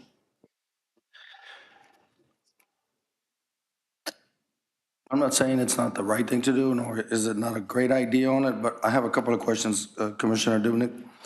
Since you put this on there, I'm gonna not direct it toward you, but it's toward the whole court. Some of my concerns, maybe it's silly, but just some of my concerns. Do we have any words, a graph or something that's showing that where the water is going under our building and causing all this problem? Because the original engineers, architects that did it 14, 15 years ago, I guess they didn't catch that. We brought in 2 professional levelers out here, like, I don't remember which ones they were, I think Oshan, Ramjack, I'm not sure which ones they were. Whoever they were, they didn't catch that, or that we needed more drainage. If we're gonna spend this amount of money, we're gonna spend X amount of money to do a whole drainage system, what's our count of the taxpayers' warranty that it's gonna work, since it didn't work on the original engineers, the original architects, 2 professionals that do this every day of their life, they didn't catch this. I'm sorry if I'm just confused here. How are we sure that this is the problem? And what kind of warranty are we gonna have the county, are we gonna have, even if it's not this court sitting here, the next court, what warranty are we gonna have that does solve our problem there? I know we have to spend the money to fix the building, but what's the warranty? Is it 100% for sure? Because I know you kind of stated that they believe, and that means that they're not sure. I think the confusion is that the court has not seen any of this that's presented today. And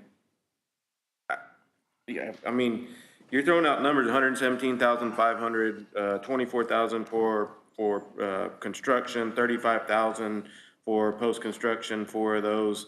I mean, the court hasn't seen any of this, and I still don't, I just like on item 23, I don't think that we can take action on this type of, I think that needs to be defined. That's my feeling. You talk about a retention pond on the northwest corner of the annex, that's Joe Cruz's house. That little spot, the little low spot between Joe Cruz's house and the building I'm at. It's all on that public property, little Judge. spot. They're not recommending we acquire any other property. I'm not sure, but I would love, as a member of the court, to maybe see something that agree with we're that. looking at. I agree with that. Because I don't know right now, I'm in construction and I know those size buildings and all that, but I'm not sure where they're saying that the water is intruding the building. I just would like to see where they're stating that the water's intruding the building, where we're gonna go from there. I don't know, but I'm asking for too much. Well, I mean, you're not asking for too much. These are legitimate questions.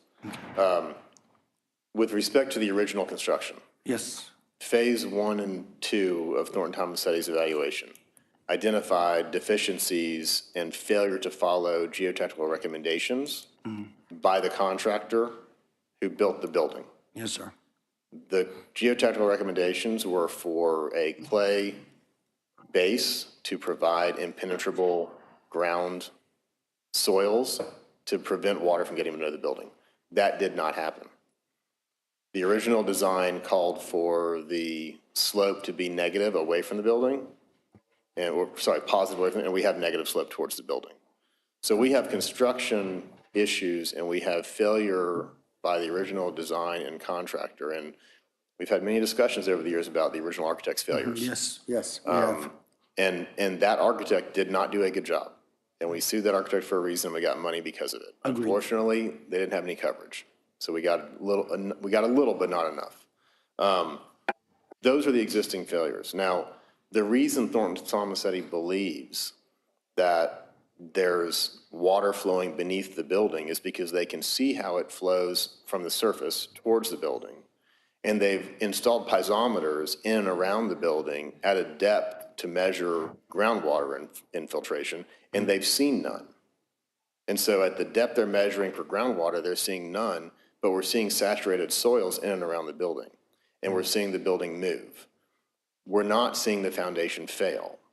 So the bids from Olshan and the other foundation company to level it, the presumption from Thornton Tomasetti is those would not be effective because they would level it based on the current conditions at that time of the soils with their moisture content at that time. And as that changed, the building would continue to move despite the leveling effort that a foundation company would provide. You're not solving the problem. You've got to get rid of the water before you can do. That's exactly right. These companies reach down to a solid base, which is 60 feet, 70 feet, 50 feet, whichever way. But go ahead. I mean, I don't know that. Renee? Did they take into consideration all the pump station pumps that Well, they're taking into consideration all the moisture in and around the building, the source of that moisture. They didn't specifically identify piping, but they have identified the need for investigation to identify whether that piping is leaking, providing additional moisture intrusion into the soils. So that's part of this proposal.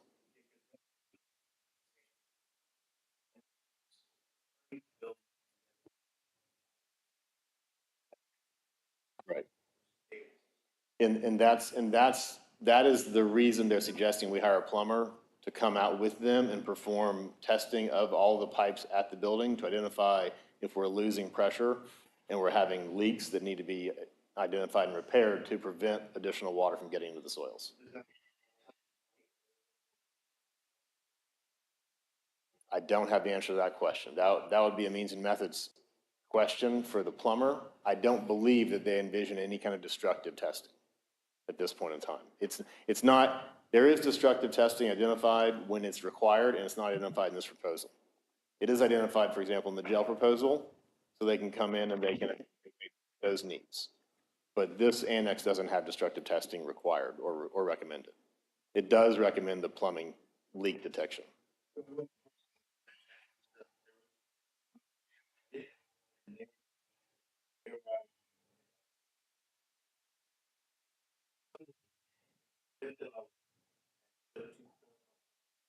And French drain. French drain. Right, and what Thornton Tomasetti is saying is that a French drain system is inadequate, that then you need a more robust drainage system, in order to move all the water away from under the building and push it to this detention pond area on the northwest portion of the property.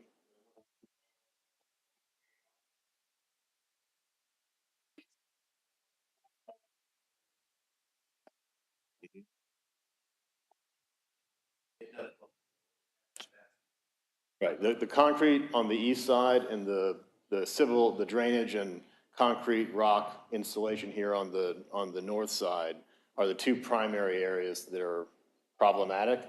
The west side is also problematic, the south side is not, because that's the natural flow of the land. But the major issues are the north and the east side. Right. Like I began, when I first said, I'm not saying it's not the right thing to do. What kind of warranty do we have that this will fix it? Like, what are they? I mean, I don't know that we have a warranty per se from Thornton Tomasetti. What we have is Thornton Tomasetti, who is a skilled and credentialed and qualified and competent engineering firm who's come out and looked at the structure, and they've looked at the drainage in and around the structure, and they've identified from their mind and from their evaluation that we don't have a foundation issue. We have a drainage and geotechnical issue. And so what they're suggesting is, this is as much of a warranty as they're providing us. What they're suggesting is that this repair proposal that they're identifying and they're suggesting that they design for us will address the groundwater issues. Having not seen foundation failure, their strong presumption is that by addressing the groundwater and drainage issues, we will solve the differential movement problems that we perceive to be having at the annex. And what they're saying is it's not actually differential movement. What we're saying is foundation movement with the building shifting as a whole, as opposed to one side being stable and the foundation failing where another side might be sinking or rising, right? So they're telling us that if we. Closest possible to original? Yes. Where we won't need these other companies. That's right. Now, the reason to also address the warranty question, that is why Thornton Tomasetti is proposing this $35,000 quarterly inspection to make sure that if they do see issues, they can identify those on a quarterly basis for the first year and get the contractor or the county to coordinate any additional work that might be needed. I can go back and ask them, and I'm happy to have Zach come here and present with me to answer your questions about that. I can go back and ask them to provide more information about what they would be looking for during that period to provide answers to your concerns and questions about any type of post-completion warranty or post-completion, guarantee, if you will. They would never use that word. That what they're suggesting is going to be effective and is the appropriate repair. Okay, I'm just concerned because like I said, I want to do what we got to do to get it right, but I don't want to do this, spend $1 million here, and then 6 years later, we got to spend another $1 million. I totally agree. And that is why when I got the call and looked at those bids from Olshon, I said, what information do we have from an engineer that tells us this is the right repair? And we didn't have any at that time. What we had was visual observations of a building that had problems, and we went out as the county and solicited 2 proposals for repair. The reason we have Thornton Tomasetti working on this for us is because we felt as a county that it was prudent to make sure that we had a professional engineer evaluate what's causing the distress and provide a repair. Thornton Tomasetti has done that for us, and they believe that this is the cause, it's not foundational, and that if we had spent $1 million with Olshon, we would have wasted $1 million, we would have been back here right now trying to fix it because it's still wet and it's still moving. And so the idea is that if we're gonna spend $1 million, we need to spend it in the right way. Right. And that's why we hired Thornton Tomasetti to tell us what the right way to spend it was. Now, I totally appreciate your other questions and concerns. If the county would like I said, I can have Zach come here. I can provide a schematic for you that shows you where they intend to construct this pond, this, detention area. And we can also provide more detail to you before you have to move to authorize any expenditure, so that you're satisfied that you know exactly what's going to be designed and then what they're looking for. If my communication of that process to you is inadequate, I'll have the source come and talk to you directly. I understand exactly what you're saying. I understand about you're talking about that area between the house on the corner and the building, that's gonna be like the little pond area or whatever? That's where all the water's gonna be It's where the directed? French drain system currently is designed to like dispose, place all the water. The problem is that system, the traditional French drain style system that's constructed is inadequate to move the water away because it's being pushed towards the building and not into that system. And so what Thornton Tomasetti has told me is that there's not a way to modify what's existing now in order to utilize the more traditional system that was installed, especially in light of the fact that we have the underlying failure of the site prep prior to construction of the building, which is causing the water that does get in and around the building to go down and through as opposed to draining away. Okay.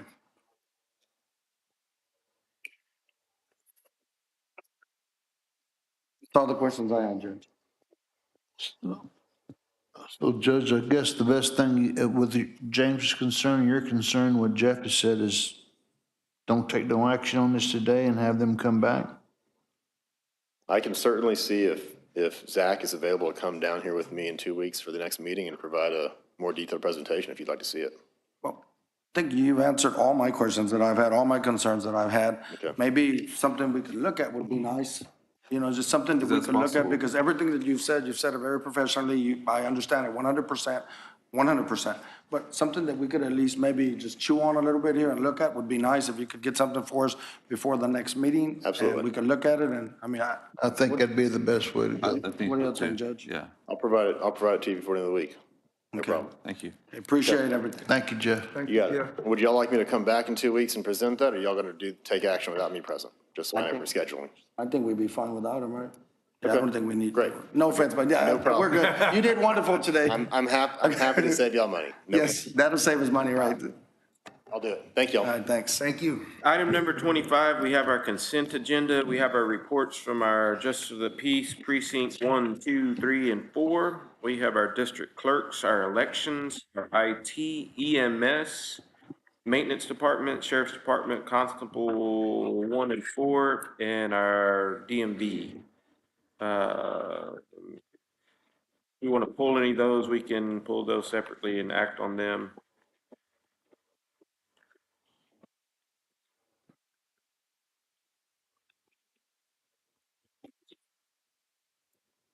I have a question on the VSO van. I know that Don is gone, for Tom and Commissioner Lissy. I think Commissioner Lissy, you were the advocator of the $35,000 for the van. Have we gotten that $35,000 back? The check was written to, Don personally. Yes, and It we was told not- him that The can't be in vehicle the, was not registered in Karnes County. I'm confused where the 35,000 is, where registration, so I'd like clarification on that. so we received the title, we're holding the title until we get the check to release the title back to them. It was mailed to my office. But So why was we- the check written to Don C? I have no idea, I Judge. think I that didn't, was a clerical error on Carmack's part, A clerical error on Carmack? what I understand. And where was the van registered? It wasn't registered in our tax office. It wasn't. He's got the title. right, yeah, but he was asking where it was registered. I don't know, I didn't register the vehicle. Carmax must have done that, but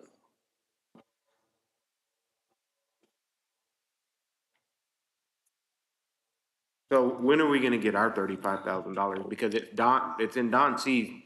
Don C has a check of $35,000 of Karnes County's money.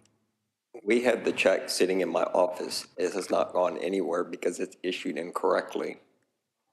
So Alma talked to corporate yesterday to find out what the status of getting us to correct the title can be released back to them. What'd they say? I don't understand this about this. Waiting to hear back from them. Oh, So presuming they send you a check, correct check, and then you will To shred be the one you payable to have? Karnes County. You will shred the one you currently are holding and deposit the one that they send you, Correct. and then return the title? Yes, at that point. They're not getting any title until we get our funds. But you have the title and the check at your office right now? Yes, sir. And the car is where? CarMax.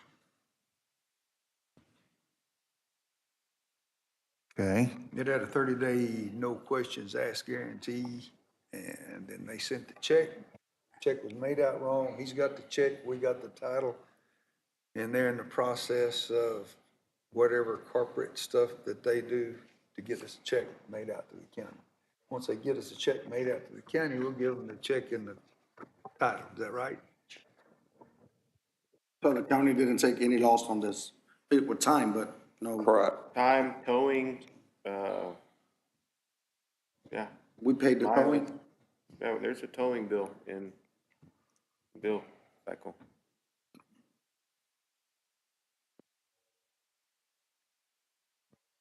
Wouldn't the towing charge go to them since they weren't, it was a 30-day warranty? It's in your bill cycle.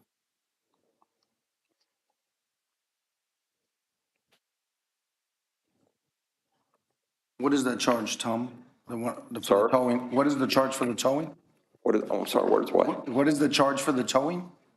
The charge for the what? For the towing? That, $231. Yes, it's on the bill list. okay.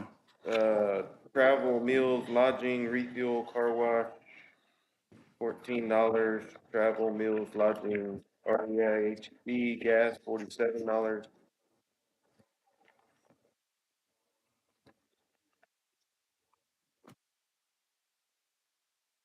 Shouldn't that towing bill be CarMax's? We can try. I would say let's pull that and not pay that one and hit them back with it, I try. agree with you. I mean, they have the vehicle, Yeah. and they have, we don't have our $35,000. And I don't, like I said, it wasn't even registered in Karnes County. I mean, it doesn't.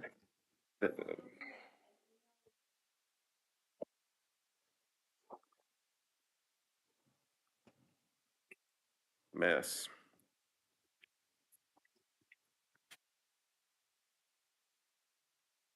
I'll make the motion to approve paying the consent agenda, I'm sorry. Second. Okay, the motion and second to approve the consent agenda. All those in favor signify by raising your right hand. Anybody opposed? Motion carries. Item number 27, updates from our commissioners, starting with Commissioner Dubnik. Okay,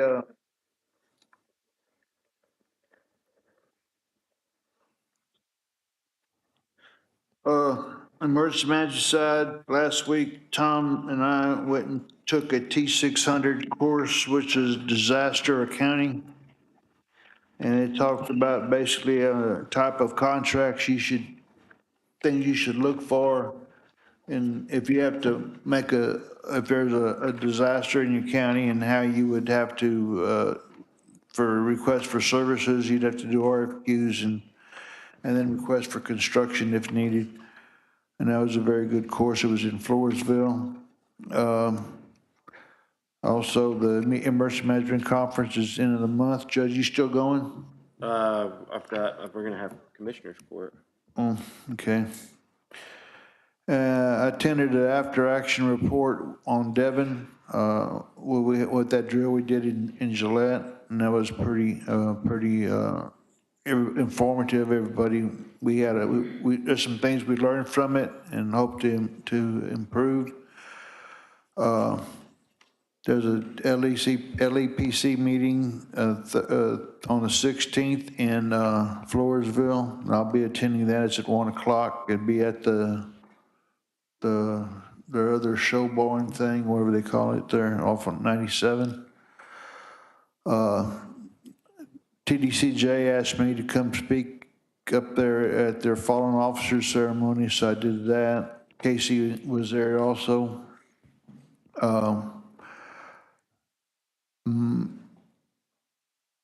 Michelle and I and Jimmy, we sat in on a phone call with Molly Wiedner from Connect Nation. I thought it was Sierra Seas. CRCs, excuse me.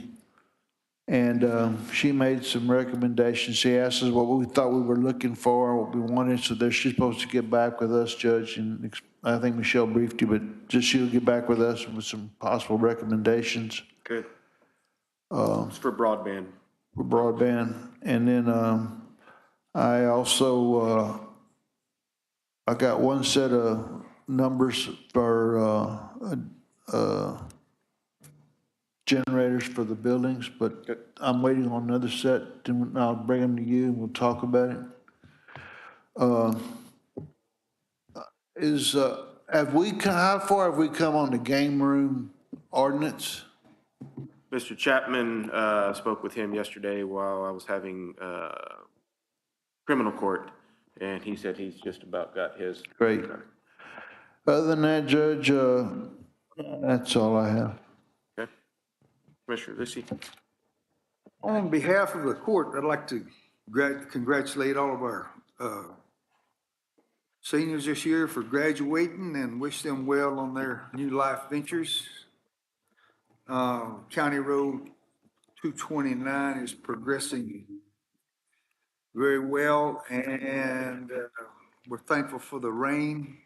With the rain come a lot of weeds and grass, and we've got 2 tractors down. We'll be up running pretty quick, so maybe we can catch up on the shredding. And we also received 11 RFQs for our courthouse maintenance project, and the committee is ready to review them and should have recommendation for court by June the 11th. Who's all on that committee? Let's see. It's Rita Jordan, Sean O'Brien, Sue Carter, Wes Geisler, Renee.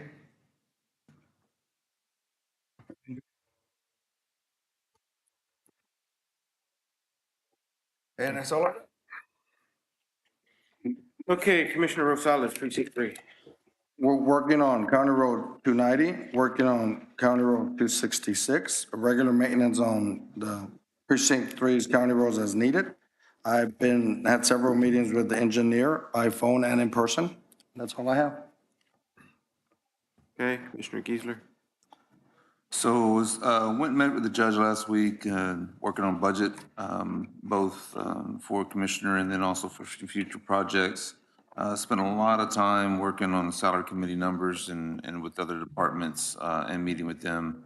Also worked with the road and bridge engineer pretty extensively for his budget on upcoming roads so he can plan and whatnot and see future projects. Then also worked with Commissioner Dubnik on a possible upcoming project for precinct 4 that we would kind of share within our precincts. That's all I have. Thank you. All right, we'll have our reports from Tammy, Tom, and Vida.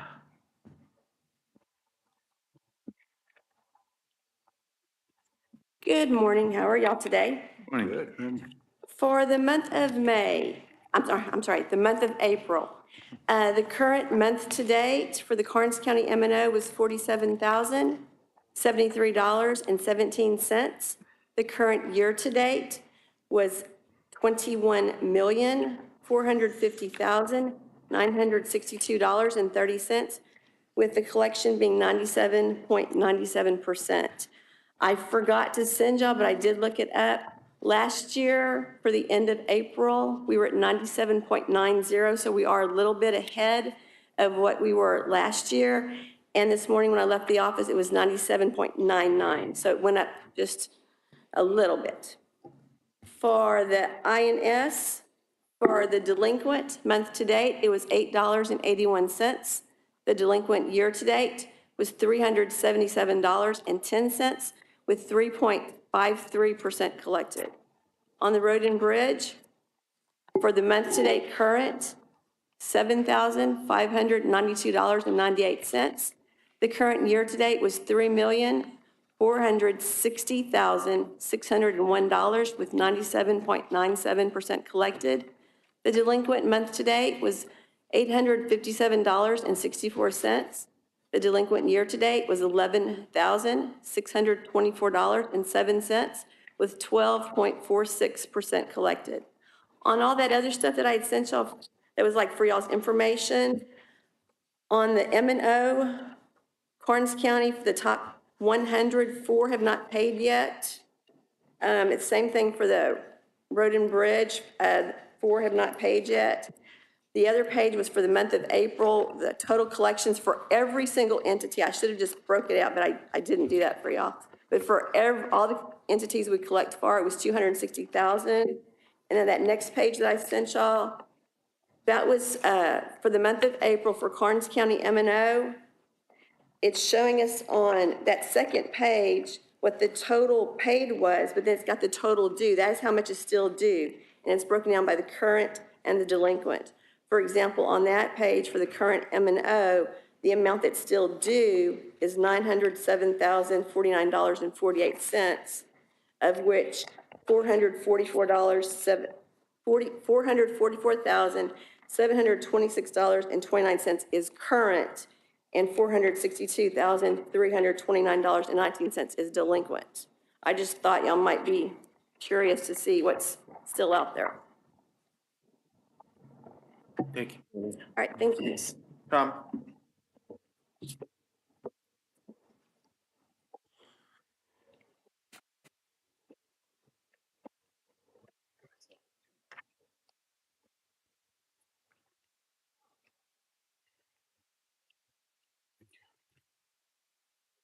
Summary of ordinance.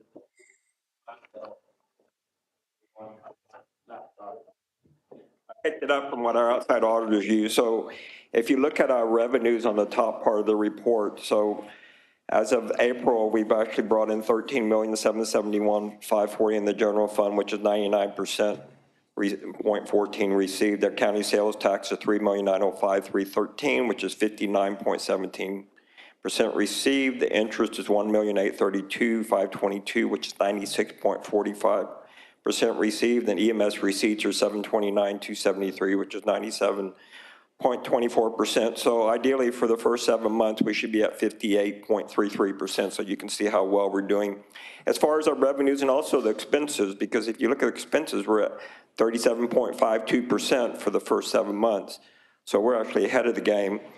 Non-court bills, which is on the last page of my report, is $8,428,200.08, which the GO, as we know, is in and out. That was $7,262,109.02. The payroll, we had 2 payrolls last month, was $565,478.45. Payroll taxes, insurance, retirements, $464,854.06. Utilities were $50,794.61. And all others was $84,963.94. And primarily the reason for the others being that high is we pay our quarterly to the state this last month. And one other thing, I do want to commend all the JPs. And part of that number, we had $5,442.55 of old Parks and Wildlife cases that we met with the game warden. We coordinated with all the JPs because these were cases that have been pending. The state said they never got our money. It could have been stale checks. It could have been lots of different things. But all 4 of the JP offices agreed with our numbers. Game warden agreed with everything. So everything should be clean as far as old Parks and Wildlife cases.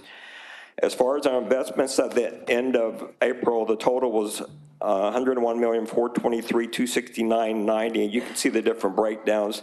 We did have to dip into about $1 million of our investments for last month. That's normal for this time of the year as we go through. But all the departments are doing well. As I commend them all. I mean, it's what makes our budget look good by everyone working together.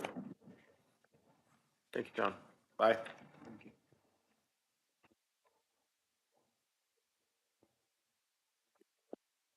Balance as of March 2024, $872,178.95.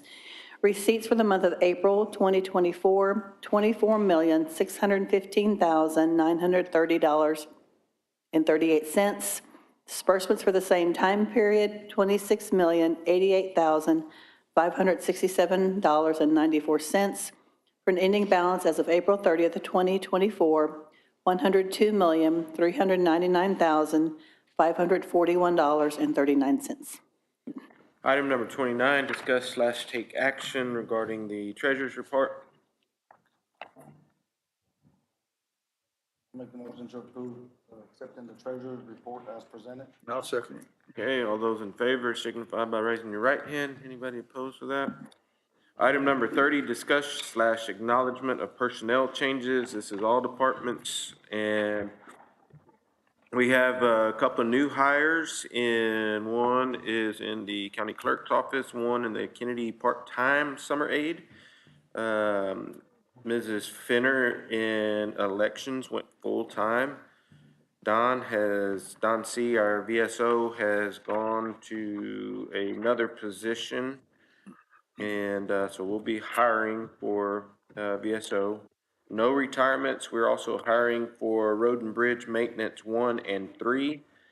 Karnes Wilson Juvenile Probation needs a case manager and a ropes facilitator. Sheriff's Department had the maintenance position open. Deputies, how many? Still 7. 7 deputies. Sheriff's Department security, not posted on the county website, but we have security positions open, 4 positions for county buildings throughout the county. So if you're interested in a 8 to 5 security position and you're qualified, please contact Bonnie over in HR and get in touch. Item number 31 is payment of bills.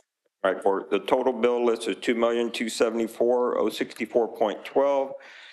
The primary amount of that is Road and Bridge, which is $1,951,759.90. Nothing out of the norm stands out of the bills.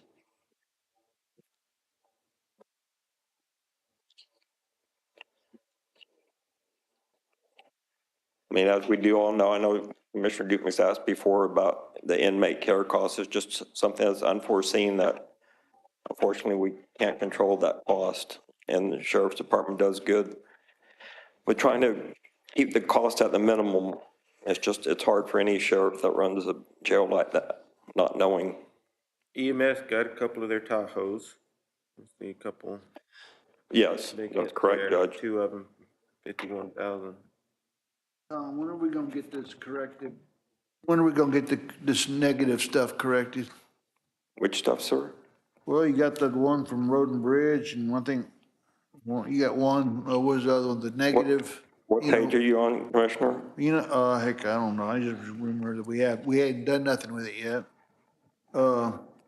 One at Road and Bridge, I think is on page, well, we talked about. Yeah, the old credit. So I sent an yeah, some email out credits. to the departments to that effect. So basically, in order to clear a credit out of the system, you have to purchase something for $1 over the most current budget. I mean, most current invoice. So if we have a credit for 10,000, we have an invoice for 10,000, you have to buy something for $10,000 and 1 penny to clear it out. If we just void those, it will mess up the audits from previous year because they could be in different years. So I reached out to the departments asking if they could possibly purchase something for a penny or over. When one is a rental, you don't, how you gonna do that? Once again, it was in different years. So that expense was in 1 year, the credit came in another year. So if you clear that out, it's going to throw your numbers off in each of your 2 years. We can do that. I can check with outside auditors to see if I that's a saw, we had prudent some thing. other ones that received credits here, are they gonna be the same thing? Yeah, when they're at the same time, we had, we wash them out at the same time. I would get with the auditors to see what the. I know, but I just, And yes, sir, it frustrates me too to see those on there as well. What was the rescue in Sheriff's Department? 5,927.60. Car installing. Okay, okay.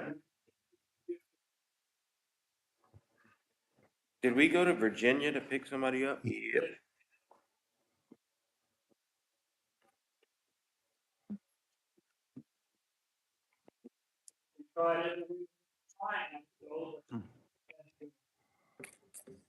I think Denise out of here, we got paid off our co-file, 62,000. Road and Bridge. No, you managed me, it's Road and Bridge. Yeah, Road and Bridge. What was River City Lock and Key building repairs for 668? Office doors.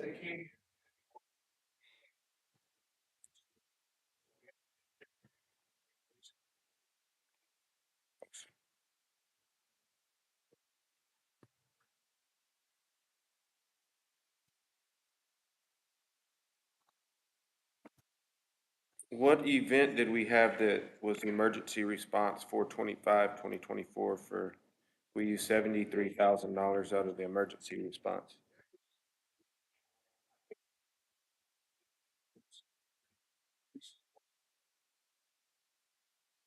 Was that the one where the girl, that one with the, went off the road?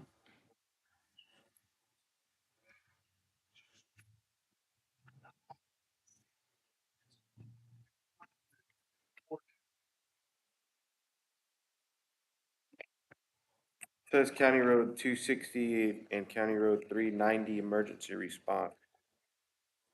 260 and County Road 390 emergency response in the amount of 73,000.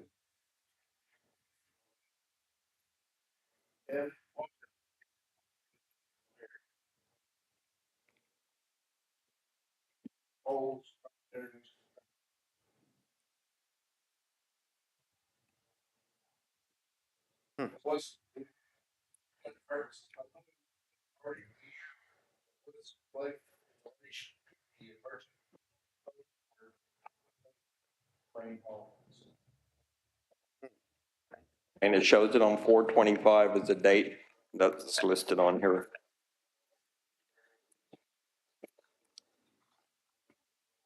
425 was the rain event.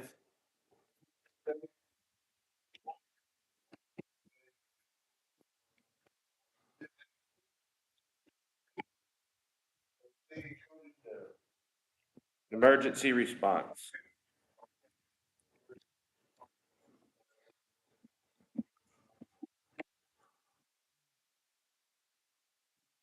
Big one, 73,680.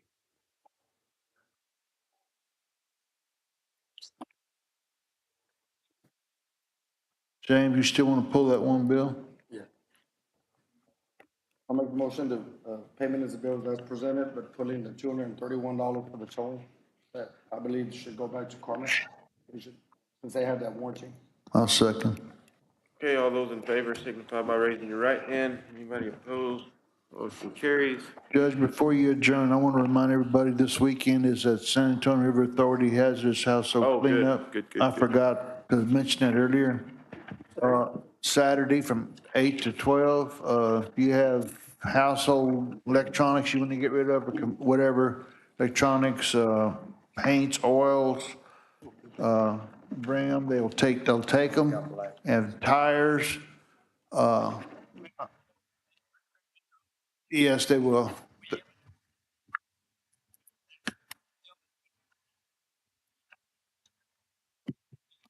Okay, yeah, they'll take them and all that, and then, they had a group there last year that was sitting there, that just taking those. But anyway, and got Road and Bridge, has got about 11 or 12 people that got to come in and work. I asked, I sent a deal to the JPs and the probation department. I've yet to hear of anything, but I doubt if anybody wants to come. But, other than that, Judge, we are, yeah, well, we had 3 people last time. Item number 32, acknowledge the Commissioners Court will meet on May 28, 2024 at 9 o'clock in the morning here in the Karnes County Historic Courtroom at 101 North Santa Maria Avenue, Suite 200, Karnes City, Texas 78118. Item number 38, need a motion to adjourn. I move we adjourn.